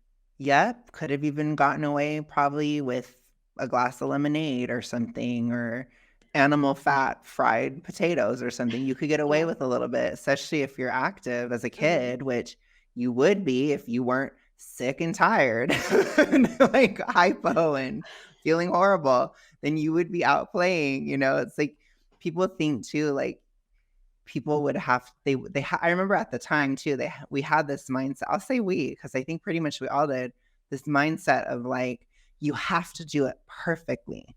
Yeah. You have to do what they're saying 100%. If you do 2% off, then you're going to gain massive weight. And it's like, no, it's because this isn't good advice. And I don't know why we couldn't understand that back then, but we just couldn't. And also, I brought up to Alex a little bit earlier that one of the reasons why I think this permeated the American mindset so much was due to school lunches. Mm-hmm. And you're saying, oh, you didn't have the parental control or willpower growing up. A lot of kids got their breakfast and lunch from the schools. Yes. And the schools had to follow these guidelines. So the schools pumping them full of bread, pumping them full of beans and rice, give them low-fat milk, wondering why they're hungry at 2:00 in the afternoon. Yeah. Out. Pretty much. Yeah. Why they can't pay attention, because they're really hungry. Yeah. And hunger is intense. And now these days, I don't know how everyone else's school experience was. Now there's a snack time in schools. You get lunch and 2 snacks a day. Sometimes breakfast, depending what school you go to. When I was growing up, we had no snack time. It was just lunch in the middle of the day, recess 1 time a week. Oh, wow. I know, because it just because of crazy stuff back then. And then they wonder, why are these kids getting fat? Because you're starving them at school. They go home and they binge after school because they're so hungry. And then they have to eat dinner. Yeah. Then they have Tostino's pizza rolls. And whatever else, kid cuisine and whatever. Yes. And then you have dinner after I'm starving to death. Yeah. Post school dinner, then you have another one. Yep, that's very real. Yeah. That's true. I did that too. So, dietary guidelines for America in 2010. Here's where things start picking up. They finally hired a professional graphic designer. Did Yeah, not make this the intern do it. yeah, this is giving for me, it's giving high school textbook Mhm. vibes, so that Oh, I yeah. can see the 2010 in this. Okay. Mhm. And I see some good things on here. I see these bell peppers, I see Mhm. blueberries. Blueberries are awesome. I see tomatoes, bananas on top of something not so awesome, but there's yogurt. Some Yeah. chicken, but let's talk about the things that we see, Alex, that, maybe not so good. Yeah, is that soy or is that It looks what like is that? it looks like either I think it's Beans? lima beans? I don't know, Lima it's looking at beans? green Okay. beans, yeah. Yeah, This these are one. not super weight loss friendly. Salmon is also not the best if you were, like, so super obese. It's a Yeah, little harsh because of the fat profile. It's mhm, not the best. yeah, but they And then really encourage you to eat it. oh, yeah, they do, and I remember when I used to eat it a lot, I would get anxiety after. The thing is I love salmon. It's very much a part of my family culture. We're Eastern European, Scandinavian, to eat fish regularly. And one thing that Alex and I talked about once was like, okay, well, why do all these people, why are they thin and eating fish all the time? And we're eating fish all the time and we're all fat. And I think it has to do with the fact that they're not getting polyunsaturated fats and seed oils as much in their diets Yeah, versus we're yeah. having all of that and then adding the fish on top of it. Yes. Yes, exactly, and I think there's also a curing process or there's something that may reduce it even less Hmm. that those cultures do that we don't do here. It's Hmm. also farm raised versus, wild caught. That's a Hmm. huge difference. I mean, there's so many different layers. And fish, Yeah. it's not bad, it's Hmm. just not good, and they promote it as good, and Yeah. it's more neutral. Yeah. It's like, it can Yeah. kinda be okay, but they're like, "You have to only eat this and don't Hmm. eat meat," and that's Yeah. horrible Yeah. advice. You That should be is getting a terrible. variety of proteins. If you're like a Yes. normal weight and you're not consuming any processed foods, having fish several times a week and then steak several times a week and Yeah. eggs several times a week, mixing it all up together, Yes. that's fine. Yes. Absolutely. Yeah. So I also see the same green beans here, along with some pinto beans and kidney beans, Yes. some seeded bread, Of course. raw broccoli, Oh gosh. Yeah, it's brutal. your favorite, Alex, spinach. Oh, yeah. Yeah. I forgot oxalate spinach. Hmm. Yes. Love it. Yes. Um, and I like Will this make you one. feel like you're starving. All that stuff, can we just say, if you were to just eat all that, you would feel like you're starving to death Oh, yeah. throughout the day. No question. And people don't want to acknowledge that. They don't want to acknowledge that you can lose weight and feel full, Yes, exactly. but they would rather you starve and lose weight. So you did it the hard way. Yeah. Grit out and bear it. Gosh. Yeah. Okay, let's see what we So got here are the here. key recommendations that I thought were interesting. They want to improve your behaviors. Sure, okay. Control total calories intake to manage body weight. People who are overweight or obese, this will mean consuming fewer calories in foods and beverages. Okay, okay, okay. Increase physical activity. Sure. Maintain Mhm, appropriate calorie balance during each stage of life: childhood, adolescence, adulthood, pregnancy, and breastfeeding, and older age. Sure, we know the calories mhm. change as you grow. They're really, really, really stressing the sodium. Wow. I know. They're obsessed with sodium. I wonder why. Weird. Yeah, and then Probably because it consume tastes good. makes your Anything food that taste good. tastes good, they're like, "No, say it's Yeah, bad." and I get it, like, when it comes to, like, certain things like hypertension, yeah, you probably need to go a little bit lower sodium, but if you if you have normal blood pressure, I don't see what the issue is. Even if the thing is, like, typically, high blood pressure is caused by nutrient deficiency. It's your body trying to force nutrition into your cells. It's Mhm. also stress, which, gosh, it doesn't matter how much salt you're having. If you're like dying of stress every day, then you're going to have high blood pressure. Like, it doesn't matter. You have other problems. And then the other thing is usually it's low potassium, which guess what doesn't have that much potassium in it? Rice, grains, bread. What has a lot of potassium in it? Fruit, especially like you said, your carb to potassium ratio is so strong in like your eggplants and Yeah. squash and those less carb dense foods that would Mhm. really help somebody with their blood pressure to Yeah. have those vegetable fruits, their actual fruits. Mhm. But they don't suggest that. They say don't eat salt. So just eat your potato and your rice. Actually, eat your 10 loaves of bread a day, Mm-hmm. but just don't have any salt. And then your blood pressure will be fine. It just doesn't make any sense. Yeah. And here's one part. Consume less than 10% of calories from saturated fatty acids by replacing them with monosaturated and polyunsaturated fatty acids. Okay. Yeah. So now they're literally suggesting to eat it. Interesting Yeah. turn. Well, they were doing that in the past too, but just the thing that bothers me with this one is when you scroll a little bit down right here and it says reduce the intake of calories from solid fats and added sugars. So added sugars, sure, you want to cut out added sugars, go ahead. But Sure. solid fats, that's where I draw the line because they're saying then to eat liquid fats. Yeah. And so what they're saying here is not increase your fish, increase your avocados to get those polyunsaturated fats in. They're saying have seed oils. Yes. So we've turned a corner here where it's literally start having seed oils. And monounsaturated is not bad to have, but that's more like your avocado that has a lot of monounsaturated or like olive oil, which is okay. But in a weight loss context, which is where we're coming from, your ideal fat is going to be saturated because those other fats, they may not be as harmful or slowing you down, but they're more neutral. Whereas something like polyunsaturated, it is not helpful at all. Yeah. And you probably have enough here and here and, you know, all under your skin. You have enough PUFA to last you forever. For those of you who don't know, PUFA is an acronym for polyunsaturated. Yeah. So you have enough of those fats because you're eating seed oils and that's why you're fat. Yeah. And that's what a lot of us have in common is we've eaten these forever. So you already have it on your body. You don't need it. And we try to, because we understand communication, we try to say on here, or at least we're going to throughout the entire show, the entire series, whatever you want to call it, podcast. It's not that polyunsaturated fats are bad for you and you should never have it ever. It's all about your proportions.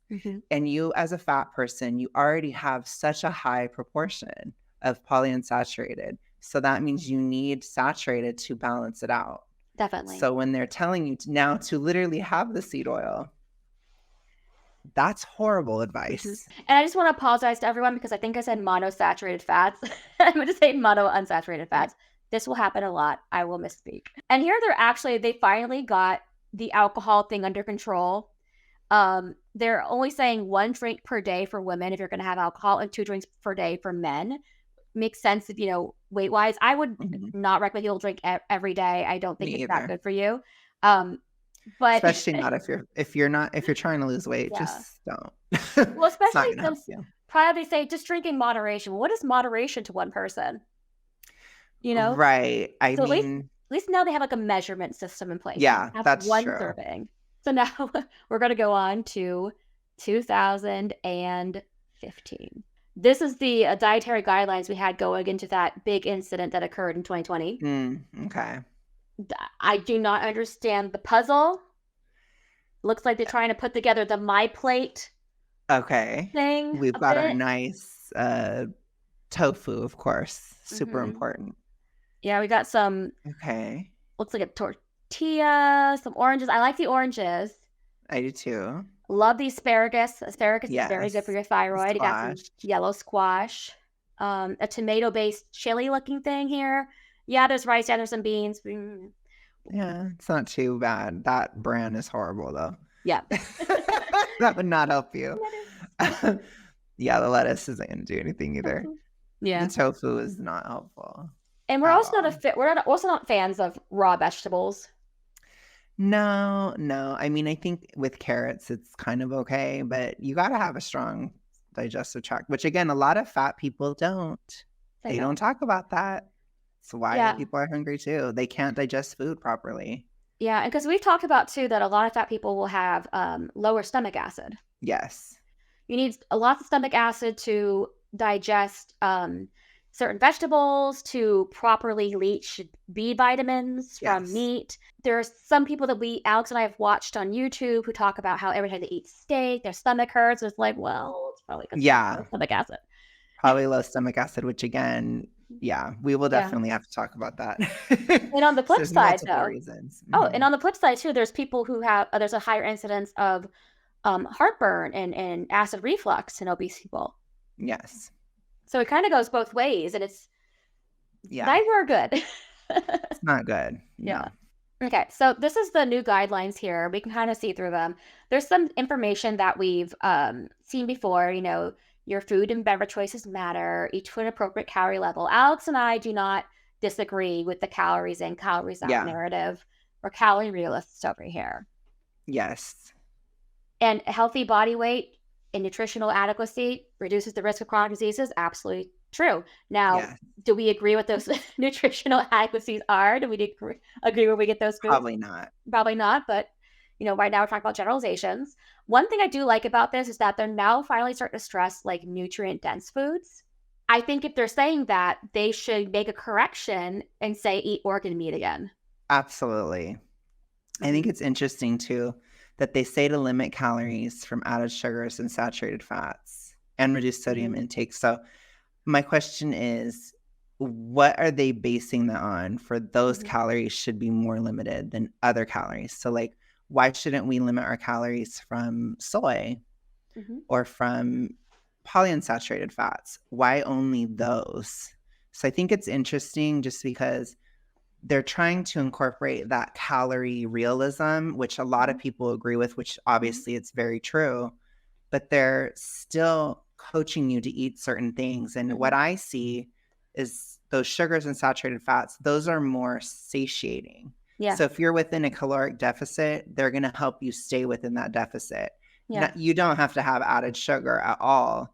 But what I'm saying is it is more satiating than having soy and beans. Well, and as you mentioned too, it's like this doesn't apply to people who are obese. Yeah, obese people are going to look at this, and doctors are going to look at this and apply it to obese people. Now, if you're of a healthy weight, yeah, maybe you have to have a certain different proportion of saturated fats and polyunsaturated fats.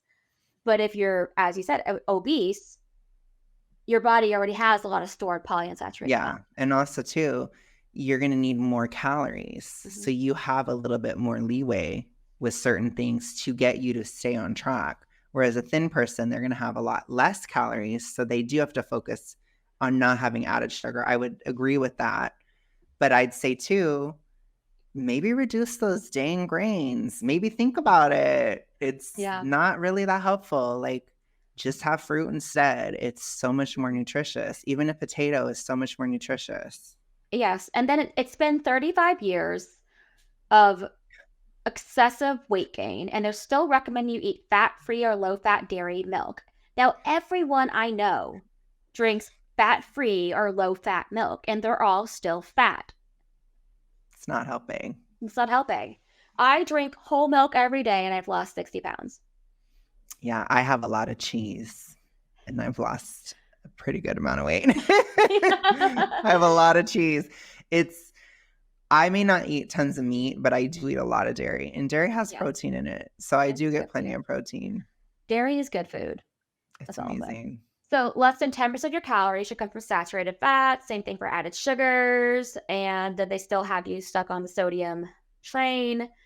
It's the same information that we've looked at in the previous one. So, yeah. So I personally found that to be very disappointing. Oh, yeah. But it also does show how we got here. And what I find the most interesting is this isn't working.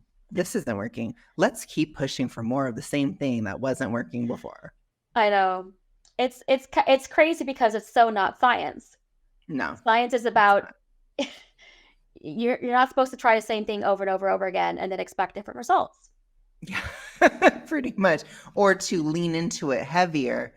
And then it gets worse, and then you continue down that direction, and that's when you start to think like, gosh, is there some kind of malintent behind it, or is it just, like you said, just bad science, which either way, it doesn't matter. The outcome is the same. Definitely. So now that we've taken a look at the history of dietary guidelines in America and how they've evolved through the decades, let's have a conversation about what diet and health culture looks like in America today. Some of the most popular diets of the 21st century have shifted away from the anti-fat consensus of the 20th century and instead now focus on being anti-carb. Examples of this include Atkins, very popular in the early 2000s, and more recently, the keto diet and the carnivore diet. All three of these diets function on the hypothesis of switching your brain from a glucose-based metabolism to a ketone-based metabolism. Ketones are derived from stored fat. The idea of a ketone-based metabolism is that ketones are a far more efficient source of energy than glucose, and that your body will burn fat stored on your body and not need glucose as a primary source of energy. If these diets sound too good to be true, you're probably right. Although keto has been shown to have some short-term benefits for those attempting to lose small amounts of weight, studies found no long-term statistical difference between calorie deficit diets and ketogenic diets in terms of weight loss.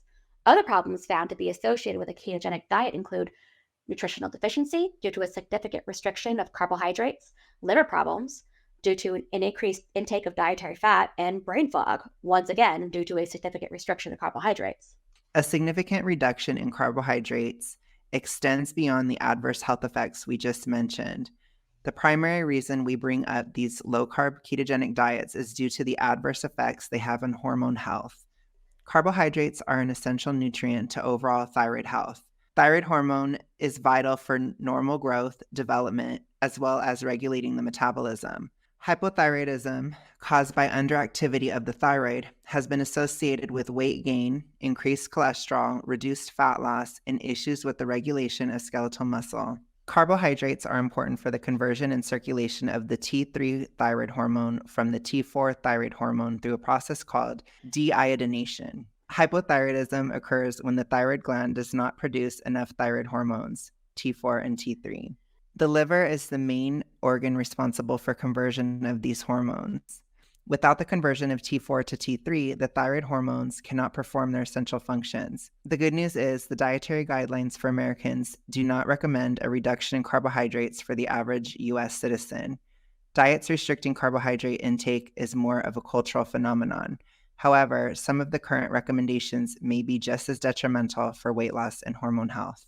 The current 2020 to 2025 dietary guidelines for Americans instead make several long-held recommendations we mentioned earlier, specifically the replacement of saturated fats with polyunsaturated fats. In fact, the guidelines advise highly processed vegetable oils, the majority of which contain a significant amount of polyunsaturated fats, should be one of the, quote, core elements that make up a healthy dietary pattern. Yes, the U.S. government not only continues to recommend the consumption of extracted seed oils to its population, but goes so far as to say it should be a core element of a healthy diet. With the encouragement of seed oils as a core element of the American diet, seed oils making up the primary fats found in processed foods, and the known correlation of inflammation caused by unstable polyunsaturated fats, we can only speculate on the potential health effects caused by the daily consumption of these fats. Autoimmune disease, hormone health, diabetes are only a few of the diseases linked to chronic inflammation. Meanwhile, the obesity crisis continues to rage ever onwards. Now let's take a deeper dive into our current recommended dietary guidelines. Oh my goodness. I know, right? I can't believe they're literally making it a food group. Like, that's what it sounds like, right? Yeah. We're like, it needs to be a core element. Pretty soon we're going to have a food pyramid and it's going to be seed oils at the bottom. Hey, it has the word vegetable in it.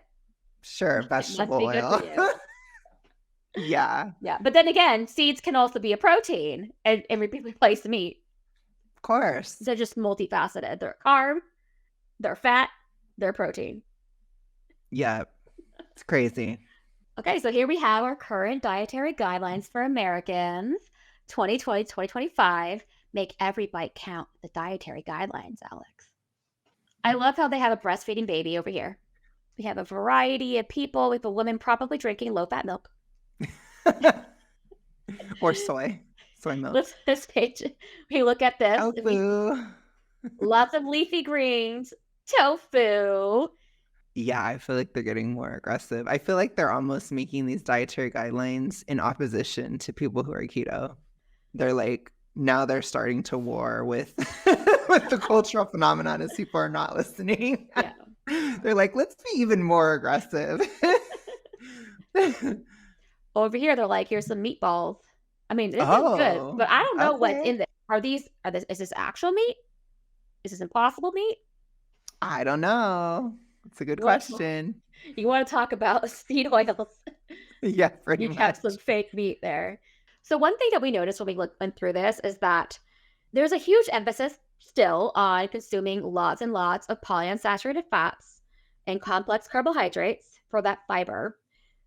And Yes. we also found that do not consider meat and dairy as necessary. Soy and fat-free continue to be just as good. Yes. They're just really obsessed with that fat-free milk.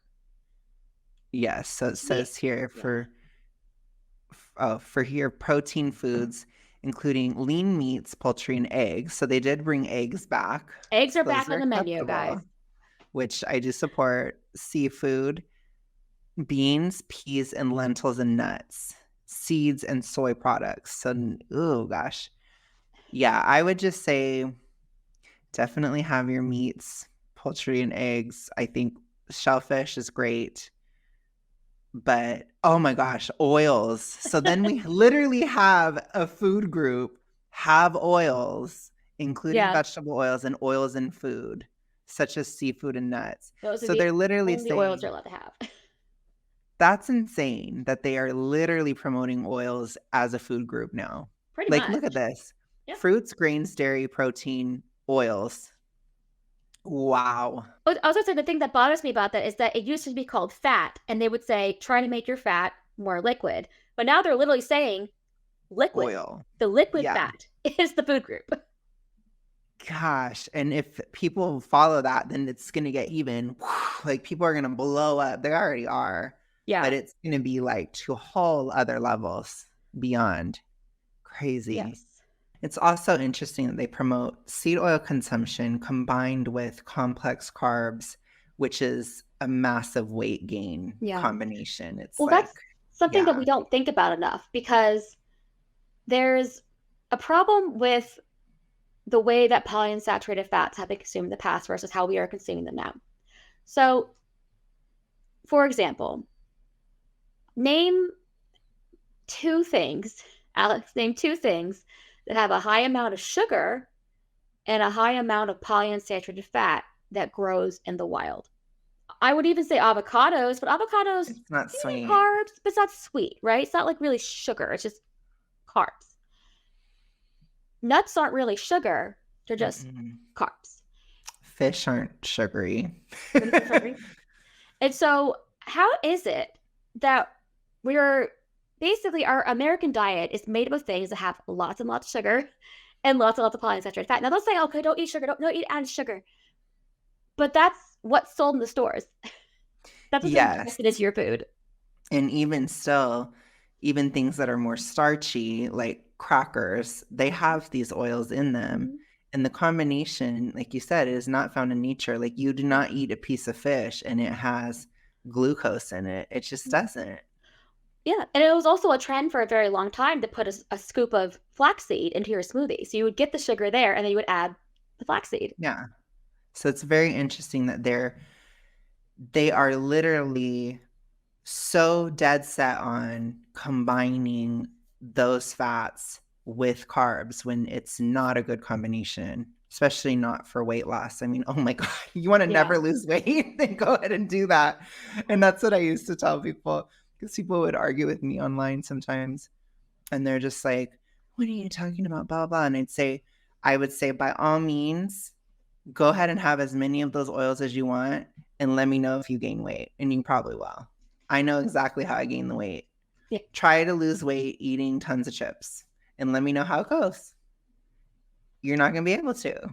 You're going to suddenly, the weight is just going to stop coming off. You're going to be like, whoa, you're going to be drastically hungrier. You know, it's crazy. But that is the American diet. The American diet is potato chips, which is the most weight gain food you could ever have in your entire life. Oh, look at this. What does it say? It's basically a food group. It's vegetable oils are considered nutrient dense. Oh no. Are you serious? Yes. Sparkling water is nutrient dense. What? That doesn't make any sense. It doesn't have any nutrients in it. And then also too, like, what is the difference between plain shredded wheat and sugared shredded wheat. It's not that It's big just of the a sugar. difference. Yeah, I'm like, that's not a big difference. Or I love how they're like full fat yogurt with added sugars, but plain low fat yogurt with fruit. It's like, it's not that different, first of all. And actually, your nutrient density would be a lot higher in a full Yeah. fat yogurt. You'd have drastically more vitamin A, for example. And we have the continued demonization of butter. Of course. Butter must be stopped. That's not even accurate, though. They put nutrient dense versus typical. You're not, those are not more sparkling water is not nutrient dense. That's insane. What are the nutrients? Yeah. Alex, Google that really quick for me. What are the nutrients? I mean, technically, if you're going to compare it to soda, soda has sugar, which is technically a nutrient, compared to sparkling water, which doesn't have anything. It's like, that's crazy. Yes. I would say juice is better than soda. That's much more nutrient dense. But they didn't show that example. Doesn't make sense. Yeah. But as we can see here, one of the elements that makes up a core one of the core elements that makes up a healthy dietary pattern includes oils, vegetable oils. This problem's going to get a lot worse. It is. Because now it used to be like where it was like, we suggest you do this, there's portions, limit this. Now it's like, eat it. Yeah. You will eat it and you will be happy. You'll be eating, you'll be happy. You'll deal with massive amounts of inflammation. You will have lots of diseases. But guess what, Alex? Guess what? Then you're going to become a slave to the pharmaceutical industry and a slave to the medical industry, and we're just going to keep the economy going that way. Alex and I, at one point in our lives, were each over 300 pounds in weight and firmly classified as super morbidly obese. We have repeatedly failed at weight loss over the last 2 decades. Sometimes we'd lose weight, sometimes a lot of weight, but inevitably, we'd gain it all back. Between the two of us, we've tried every diet under the sun: Atkins, keto, carnivore, veganism, vegan keto, paleo, Weight Watchers, intermittent fasting, extended fasting, low-fat, whole grain, gluten-free, South Beach, Mediterranean, Nutrisystem, and the Medical Weight Loss Clinic. We visited doctors, nutritionists, fitness trainers. We tried the no excuses attitude and attempted to willpower our way into fitness. And yet, it all failed. Now it'd be pretty easy once again to make the assumption that Alex and I are part of the fat acceptance community. And I reiterate that we are most definitely not. Alex and I are actually very pro-fitness, pro-weight loss, and pro-healthy eating. We developed our own method of weight loss, fully implementing it in the summer of 2022. Now, in winter of 2024, we've lost a collective total of 150 pounds. And more importantly, we've kept it off. In fact, this is the first time we've kept it off long term. We still have a long way to go towards reaching our optimum weights and body fat percentages. We've kept the weight off for over a year and continue to lose weight at a steady pace. More so, we're less hungry, have significantly more energy, better stamina. We are just overall seeing the health benefits of weight loss. This means whatever we're doing is working. This is why we've laid out all of this research for you today: the history of dietary advice in the US, the current dietary guidelines, as well as the cultural beliefs in regards to what healthy eating constitutes. Because we are here to tell you that we've accomplished a significant amount of weight loss by not following the majority of these recommendations. But how do we do it?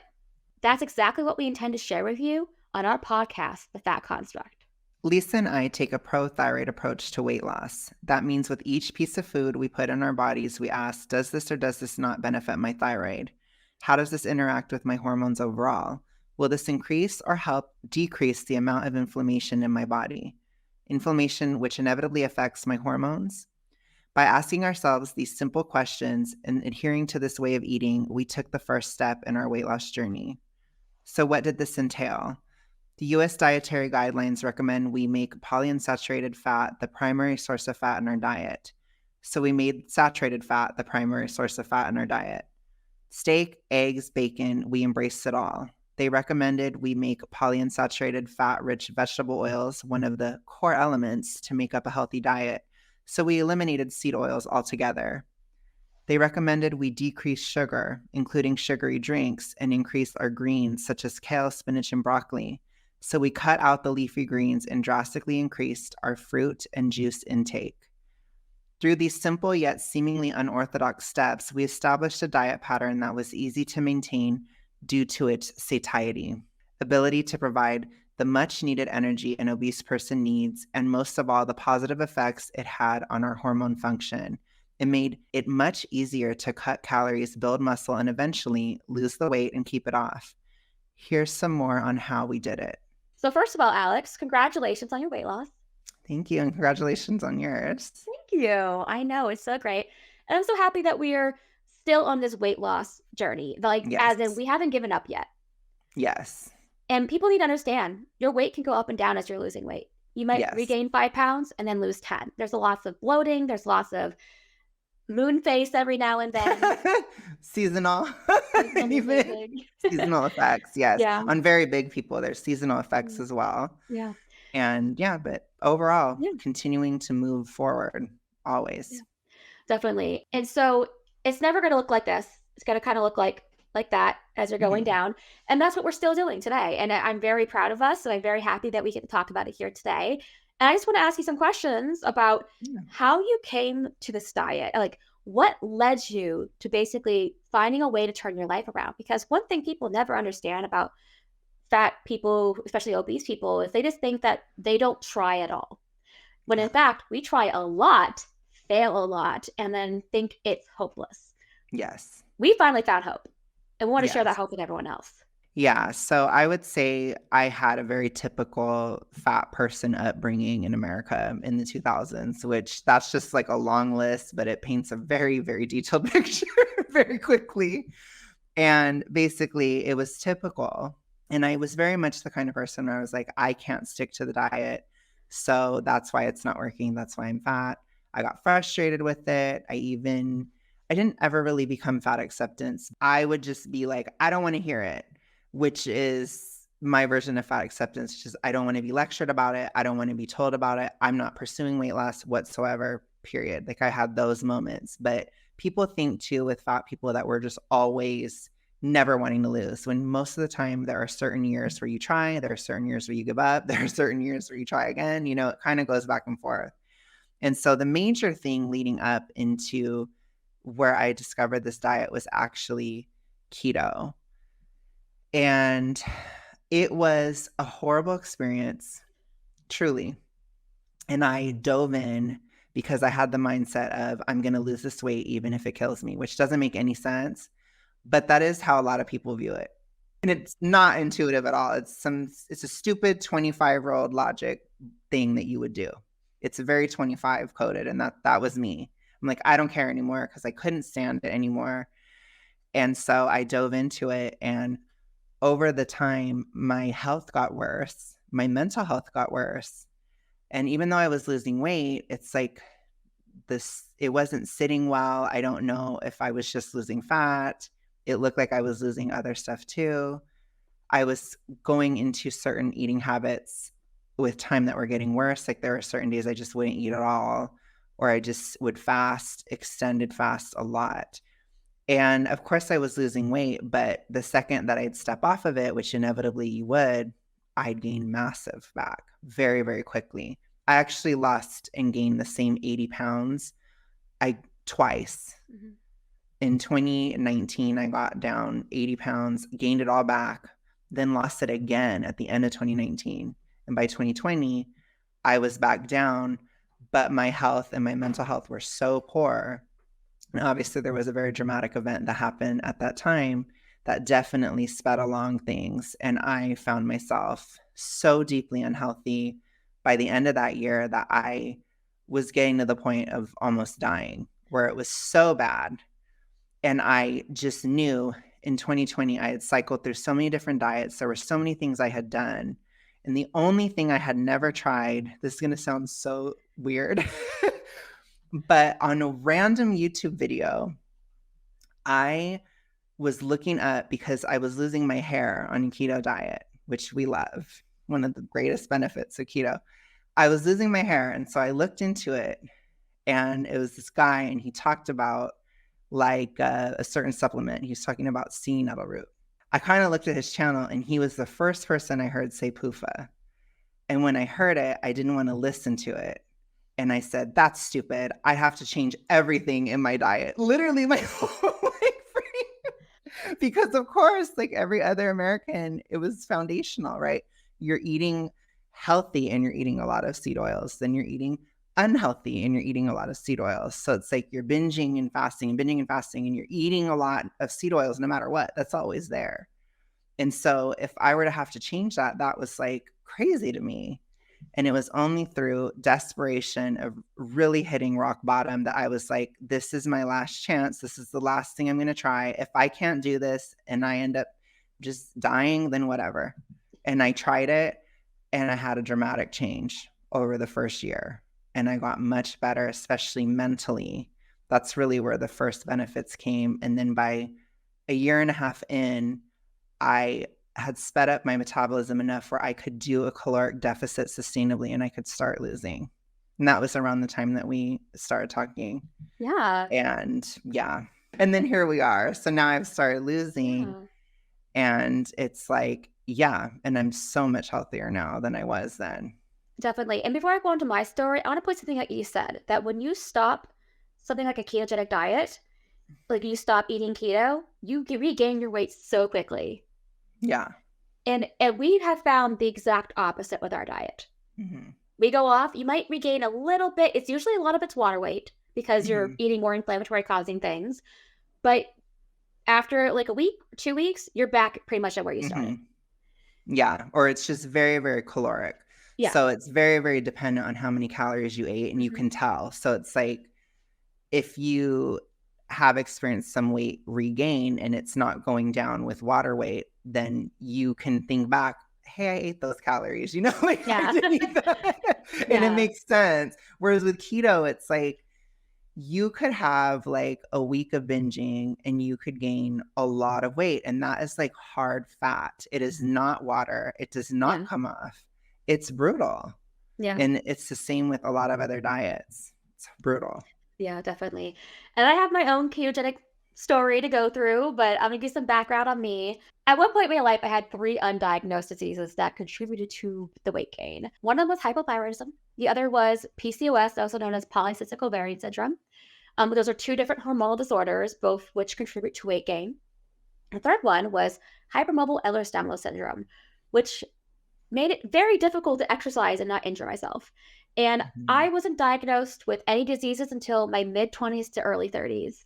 And before that time, that's definitely what contributed to my weight gain, because if you don't understand what's wrong with your body, you can't make the proper choices to make sure that you're being healthy. And the polycystic ovarian syndrome, I had symptoms of that from the age of 12 years old, and I did not get diagnosed with it until I was 25. So that's 13 years of undiagnosed hormonal disorder. When it comes to hypothyroidism, I was tested for my thyroid in my early 20s. And because they were like, well, you kind of have like this moon facey thing. You got some hormonal looking issues. Obviously, the PCOS could have been a factor. They tested my thyroid, said it was normal. 5 years later, I was retested for my thyroid. And they were looking at my test results from the current day. And they just happened to have my old test results. And the endocrinologist looks at it and she's like, why weren't you on thyroid medication 5 years ago? And I said, because they told me it was normal. And she's like, that's not normal. These are not normal numbers. No, that's horrifying. And you kind of 5 years. Yeah, I can't fix stupid in the medical industry. And so that was 5 years that I was not on thyroid medication. I felt terrible. I was incredibly cognitively, I don't want to say impaired, but just not as sharp as I should be. I felt like I was in a constant fog for over a decade. And so there was I had a lot of those things going on. So you have some people who gain weight because a BED, like you look at that word if you don't know what it is, or you have some people who gain weight because of hormonal dysfunction. Sometimes it's a combination of 2. In my case, it was definitely hormonal dysfunction. I've never had a BED, but there's still a calorie realism to this. So I was overeating, but I was overeating because my body was telling me I was hungrier than I actually was. It's probably a more slow gain over many years. I actually did have BED, and it was very severe, especially in my teenage years. Yeah. That's where I gained the majority of the weight initially. So that's where it came from. So I didn't have that mysterious aspect for me, but it did come in as far as weight loss, because when you gain that weight, you can damage your hormones, or actually the weight itself will throw off your hormones, Yeah. and then you have a hormone problem.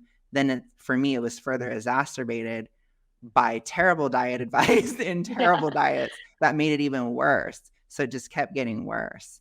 And that is why the subtitle of this episode is The Great American Hormone Conspiracy, because it all comes back to how your hormones are functioning in your body. Yes. Yeah, so I had some kind of neglectful medical issues there. But when I was first diagnosed and treated for my PCOS, I lost 85 pounds doing kind of like a keto light, lots of kale, no fruit, Cool. lots of fish and steak. I was still very anti-sugar at that point. I wasn't so anti-sugar that I wouldn't have it, but it was not part of my daily life, and I feel like you need to have some fructose at the least in your daily life. I wasn't doing that. And so I lost 85 pounds and I lost it all in a year. And then it was, I want to say, it was early 2000, I don't know, it was the fall of 2018. And my doctor's office went bankrupt. There was something going on with that. I know. And so a new doctor organization took over because it was like one of those clinics inside of a hospital. Oh, okay. Yeah, it was like one of those situations. And the new doctor came in, did not like him. He always refused to see me, and we'd send in his intern in, and then she would constantly have to leave the room to ask him questions. It was the worst experience. I was on Medicaid, so that was part of it. So at that time, I was on birth control to treat my PCOS, and that's a whole other story for people who are anti-birth control. Believe me, I am too. This was a necessary thing at that time. And I was on a few other medications, and at this time I said I lost 85 pounds. They took me off several of those medications because they did not have access to my files to the previous doctor's office. So when I said I had PCOS, they're like, well, we don't know that for sure. We don't have your file. So we're not going to renew these prescriptions. Never mind that another doctor wrote those prescriptions for a reason. And when I started regaining weight, inevitably as one does when your hormones are not functioning properly, I was very distressed and very upset. And one time the doctor came in because I'm like, I want to talk to the doctor. I'm tired of talking to an intern. The intern was very nice. I don't want to blame her. It's not her fault she was put in this position. And he came in and I was saying like, look, I am tired. I am so tired. I cannot function. I am regaining weight. I am upset. I think I even started crying. You know, how dare a woman cry? And I know, right? And he just looked at the intern. He was like a sympathetic nod. He's like, I think I understand. And then he wanted to put me on anti-anxiety medication. That was his solution, Alex. And I like almost yelled at him. And you know me, Alex, I'm not a yeller. And but I raised my voice and I was like, I don't have an anxiety issue in this way. I know what's wrong with me. Yeah. Because his option was anti-anxiety or antidepressant. And you're like, but it's one or the other, Alex. It's one or the other. And so I'm like, I don't have this problem. I know what's wrong with me. I am tired and I'm gaining weight. Let's fix that and I won't be upset. Yeah. But, so those are some of the things that I was dealing with. And that doctor sabotaged me to such an extent that I ended up regaining all the weight. Another thing we don't talk about is like when you lose that much weight and you regain weight, it is devastating. It is so devastating. And it makes you not want to try again. It's so hard to get back on the horse. And I was like that for several years. But eventually in the summer of 2022 or spring of 2022, I decided, you know what? I'm going to start losing weight again. And this time I'm going to do it my own way. I didn't know anything about Alex's diet at this point.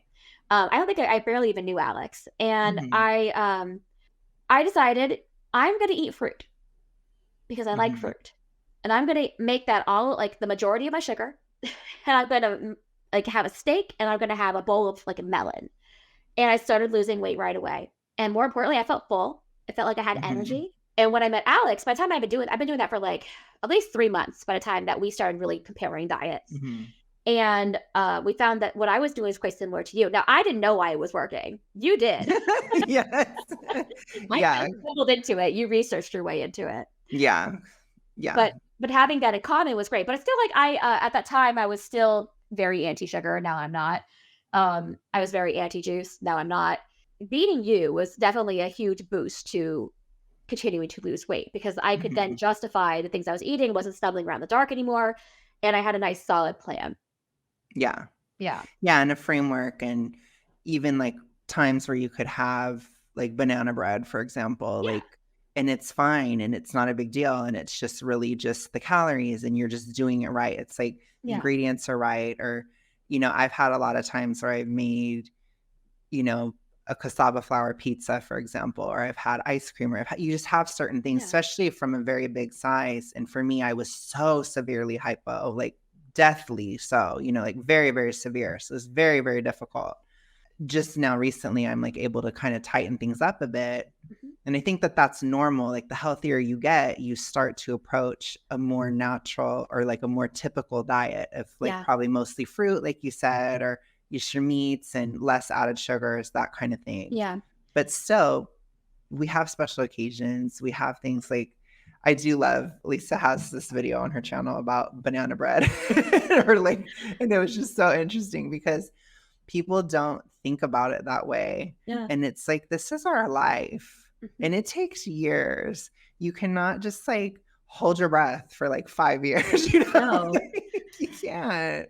And doing it this way, like, it's been the easiest diet to follow. Mhm. So it's very, very slow, but it's steady and it Mhm. works. And what's lost basically stays lost as Yes. long as you're not overeating. Obviously, Mhm. calories are the most important thing towards actual fat Yes. and weight loss, but being able to sustain the calorie deficit or calorie maintenance is the key component here because we don't want an incident where you feel hungrier than you actually Yeah. are. And that's what happens when you have high inflammation. That's what happens when you eat Mhm. lots of polyunsaturated fats that are combined with simple carbohydrates. Yeah. You'll start to feel hungrier. And so the only difference between your diet and my diet is that I'm medicated for my hormonal issues and you're not. Mhm. Yeah. So there are certain times, which I have been recovering, especially recently, especially fall of 2023. That time I've got much better. And I feel like I'm catching up to a medicated Lisa. So I'm coming in. So I feel pretty like normal. Yeah, And that's amazing definitely. considering 3 years ago I was dying. It's like, yeah, it takes time. It does. And if you've damaged yourself, it takes years. And that's the thing too, is people really expect, well, I can just hold my breath and lose 200 pounds. And it's like, there are some people that may be able to do that, but it's usually very uneasily. It's Yeah. very difficult to keep it off when you do Another thing it. too is that you don't establish healthy patterns Yeah. because then you lose the weight, you start eating again, and you regain the weight because you don't know how to eat healthy the first time. Whereas we're eating things Yeah. now basically I would say 80 to 90% of what we're going to be eating once we've lost Mhm. all the weight. There's some things we're going to eat less of. Like I said, there'll be less Mhm. sugar because there's less room for calories. That's Yes. basically the only reason. But when it comes to what we're going to eat when we're done, like we're still eating basically Mhm. everything. It's not, like when you're keto and it's like, "Oh gosh, if I eat this sugar on my birthday or something, Yeah. I'm gonna gain like 15 pounds and I'm gonna have like a massive issue, and then I'm gonna be starving to death for like 5 days or whatever." It's like, Yeah. no, it's like you just have it and it's normal, and then you don't the next day and it's normal. It's like not a Yeah. big deal. Definitely. And and Yeah. and and that brings us to how does this diet work? Because we want to share this with everybody. It doesn't this is completely 100% free for everybody Yeah. because we want to help as people as possible. We've done it, you can do it too. So the diet is kind of like a three-step process. And you do one thing at a time and you add as you go. And it completely depends on your level of health for how Yeah. long each of these stages go. But the first thing you do is you start eating healthily. You don't worry about calories, you don't worry about exercise. You just start eating healthily. And by Mhm. healthily, I mean you cut out all the seed oils, Yes. you cut out lots of grain, you cut Mhm. out unfortunately for you avocado lovers, you got to cut out the avocados at first. You can bring it back in maybe eventually. But Mhm. you got to Yeah, cut them out. totally. Same thing with fish. Not a forever, yeah. Yeah. And that's just helping to I hate to use this word because it's kind of overused, but kind of like detox your body, and kind Mhm. of like just allow that balance to take place and Yeah. increasing the saturated fat to Yes. facilitate that balance and increasing your fructose and some sugar intake in order to help stimulate your thyroid because one thing that ends up happening when you're very obese, you become very adrenal. Your body Mhm. is dying to get around. You're running around. What are you running on? You're running Adrenaline, yeah. adrenaline. Yeah. And so you need to find a way to replace that adrenaline. So, because especially if you're a woman, adrenaline is very bad for you.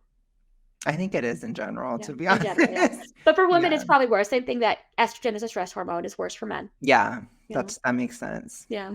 And so you do that for about 3 to 12 months. Now, because I was medicated, I was able to do it for about 3 months, and I was ready to Mhm. go on the calorie cutting and the exercising, which we'll get to in a second. But for Alex, who was not medicated with thyroid medicine, or you don't have PCOS, so obviously not medicated with that. Yeah. You took you about like a little bit over a year, correct, to Yeah, maintain but that I diet? do have to really say I was very, very, very severe. So if you're Yeah, like on death's door, it could take like a year and a half before yeah. you're ready for that next step. But I had already made the next step probably about 6 months in. So it Mhm. was really 6 months, but not like strict before I got the exercise in. Then I started getting a little bit, Oh, but okay. then I start exercising a lot a year in. So Yeah. yeah, it's Okay. definitely like, but before I could lose weight and actually start seeing number go down, Mhm. it was a year and a half. So it's a Yeah. long process. Yeah, so basically what we're saying is 3 months to a Mhm. year, all you have to do is establish a healthy eating pattern. Don't worry Mhm. about calorie deficit, don't worry about exercise. Yeah. Get to that when you're ready. Just make sure you're because the hardest part when you have setbacks due to, say, injury, you're not able to cut your calories, you can fall back on the healthy eating. You're not Mhm. falling back Yes. on fast food or anything else. You've No. already figured everything out. Do Yeah. not do that. Yeah. That will really slow you down. So Mhm. you don't want to do that. Do not have seed oils. If you Yeah. can avoid it entirely, that is best. Mhm. Especially if you're very obese, Yeah. it's absolutely like be very strict on that if Mhm. you can. Yeah. And But like you one said, yeah. if you get sick or something and you can't exercise, then just stop exercising and then stay off those oils Yeah, just regardless. do the Mhm. thyroid protocol, and there's also things too. It's like so cutting out seed oils, increasing your fruit, not eating Mhm. leafy green vegetables. Mhm. If you're having vegetables, usually you want to cook them. Cook 'em. Yeah, make it easier on your digestion because as we've discussed, a lot of obese people have very low stomach acid. You Yeah. want to make sure you're able to digest your food. That's the first step of the thyroid protocol. And the next step is for 3 to 6 months, you want to do one of these two things. You don't want to do both at the same time. You want to do one of Mhm. these two things. Either you're going to start cutting calories or you're going to start strength training and muscle building. Mhm. And the reason why we don't do these at the same time is it's overwhelming, Yeah. especially to somebody who's super morbidly obese. Yes. Mhm. Yeah. Yeah, and I think for me, it was best for me to exercise first. Yeah. So I started doing some body comp change, especially in 2022. I was eating like a lot of calories still. I was eating like a chicken a day, which is insane when I think about it. But I put on a lot of muscle Yeah. doing that. So, and that definitely shifted my metabolism even further. And it really helped when I finally started the deficit in the Yeah. summer of 22. And Mhm. a lot of nutritional experts today, not that we like everything they say, but one of the things that we really agree with them is this new emphasis on muscle building for morbidly Yes. obese people. And I was in a little bit of a different position than you were. I already had a massive amount of muscle by the time we were trying. Because we both did like body composition scales, and over 50% of my body was muscle. Yeah, Yeah, which is like crazy. I'm Yeah. milk-made energy. Um, Yeah, I think it's her genetics. I'm just It's kinda extremely crazy. muscular, Yeah. whereas Alex had to build a lot more muscle. Now, Mhm. my muscle is I don't really need to build muscle. I just need not lose as much Yeah. as I can when losing weight. So I don't Yes. need to put on the extra. Just it's about maintaining and not losing as much. For you, it's about continuing to build and maintain. Mhm. It was Yeah. doing both. Yeah. And, yeah, because after the event of 2020, I was basically I didn't move at all. I was so atrophied after that year. So I really had to get it together. And the good thing is, for me at least, muscle memory is real and it came back pretty fast. But Yeah. yeah, it's a major thing. So it would depend on like what Lisa said, what your situation is. If you really don't have any muscle, you might have to do that before a deficit. You Yeah. gotta put some on. A lot of times I think it's actually easier to do the exercise portion first for the calorie cutting because it's another Mhm. habit instilling thing. Yes. Mhm. But you can do either or because some people are not able to exercise as easy. Yes, of course. So that's why it's an either or thing. But I think if you can, I would definitely suggest muscle building first before Mhm. calorie cutting. And especially since you need calories to build that muscle. And Yes. so it's kind of hard to calorie cut and then start strength training, and then you have to add more calories in to make sure you're actually building the Yeah. muscle. And so It's just tough. teaching you how to do it first. Yeah. But eventually you do start calorie cutting. Mhm. And both these stages, these second two stages, are about 3 to 6 months, however long you need to get Yeah. that pattern established. And when it comes to calorie counting, one of the most important things that we cannot stress enough, do not cut out all the calories at once. No. Yeah, Go very slow. very slow. Slow and steady. When I was helping Alex do it, I was like, "Look, I know," because calorie cutting was kind of a triggering thing because if you think about what we've been taught our entire lives, they're like 1,500 calories, right? Yes. Oh my gosh. Yeah. And Ugh. you're thinking, "Oh my god, I had to cut out thousands of calories," basically. Yeah, for me, it would be Yeah. like, "You need to eat 2,000." And it's Yeah. like, "Oh my god." And I was telling you, like, cut out 50 calories. 50 calories the first week. And then Yeah, once you which get used to that, cut out 50 calories. for reference too, at Yeah. the time, I was like 375. That's hefty. So Yeah. to eat 2,000 calories at that weight, it is hellacious. It is like a horrible deficit. It's Yeah. much different when you're like around 300. It's not as bad, but it's Yeah. still too little. I would still be starving if I You're was also eating very 2,000. tall. Yeah, Yeah. but I mean, yeah, no. Anyways, and then I do have an active lifestyle too, so that's Yeah. another factor. But yeah, it was just I was thinking I'm gonna have to do like 2,000 or something, and Lisa was like, "No, I'm like, "No." I was like, just I too even, late." gave you a guide. I was guiding you through it, but that's basically what you guys need to realize. So, figure out how many calories that you need to maintain your weight and cut it by 50. Once you get used to that, cut it by another 50. And it takes, like, 1 to Mhm. 2 weeks, and you do that over several months until you get down to that lower calorie rate. You need to cut out 1,000 calories from how much you need to maintain your weight to lose, and you need to do that per day to lose, roughly 2 pounds per week of fat. Now, let's say you can only get to the point of cutting out 500 calories and you're like, "Oh my gosh, I'm done. If I cut out any more, I'm gonna die. I'm gonna it's gonna be Yeah. hellacious," as you say. And so that's fine. You keep it there for as Yeah. long as you need. So the worst thing you can do is cut out too much and then whiplash and overeat. Yeah, or give up. Yeah, and that's why Alex and I are not on the willpower, no excuses bandwagon, because you can only do as much as you can do, and Mhm. what you are doing is better than nothing. Oh, yeah. Yeah. Then we'll have to talk eventually about the seasonal aspect too, because it's very Yeah. much a thing too. There is a sort of rhythm, especially in very, very, very big people. And I think Yeah. the biggest thing about this podcast is we want to give a voice to people who are very, very big Yeah. because most fitness people and most things, they are not catered to that and they Yeah. don't know what it's like. They don't understand. They don't And understand gaining, 10 pounds of fluid because it's winter. or gaining 10 pounds of fluid because it's your menstrual cycle, Exactly. because there's more of you to gain on. Yes, Well, basically. and I think nothing annoys me more than a fitness influencer who says, "I've lost a significant amount of weight," and then it's 40 pounds. Yeah. And I'm like, that's like a small amount, small to moderate amount of weight. Yeah. Um, It's whereas fine, but you and I yeah. need to lose, pretty much 200 pounds each in total once we get through Which is everything. insane. It's an Yeah. insane amount of weight. Maybe for me, slightly less. It might be like a Yeah. whole And 170, but it's like, damn, yeah. that's a lot. Yeah, and part of that's too because you have to build some muscle, Yeah. so that's just like a Mhm. weight thing versus how much fat you have to lose, you Yes. know? Fat-wise, Yeah, yes. yeah, Exactly. It's a lot. And so it's important because I don't want us to forget about the big people because we're yeah, forgotten because we've both been forgotten. We yeah, understand that. And it's like, no, there are yeah, certain things that are different. Like you said, even just something like cooking your vegetables or cooking stuff, yeah, like starch and stuff. A lot of fat people don't do that or they don't think yeah, it's important. And it's like, you could be really irritating your gut. And a thin person, they're fine. They don't even have to worry about it. So, definitely. Yeah, so that's what we're doing. We're gonna mhm. help as many people as possible, and man, Continue to help ourselves yeah, too. exactly. So yeah, Mhm. stick with us. We're gonna keep losing weight. So what do we have to look forward to? The Fat Construct going forward will take a deeper look at all of the dietary advice we received for the past 6 decades and how it has influenced the obesity epidemic.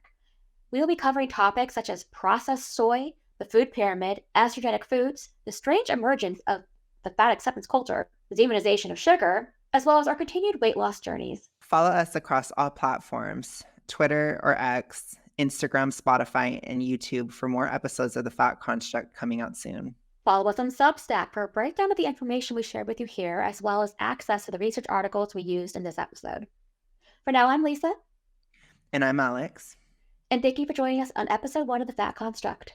Until next time, you'll be fat and you'll be happy.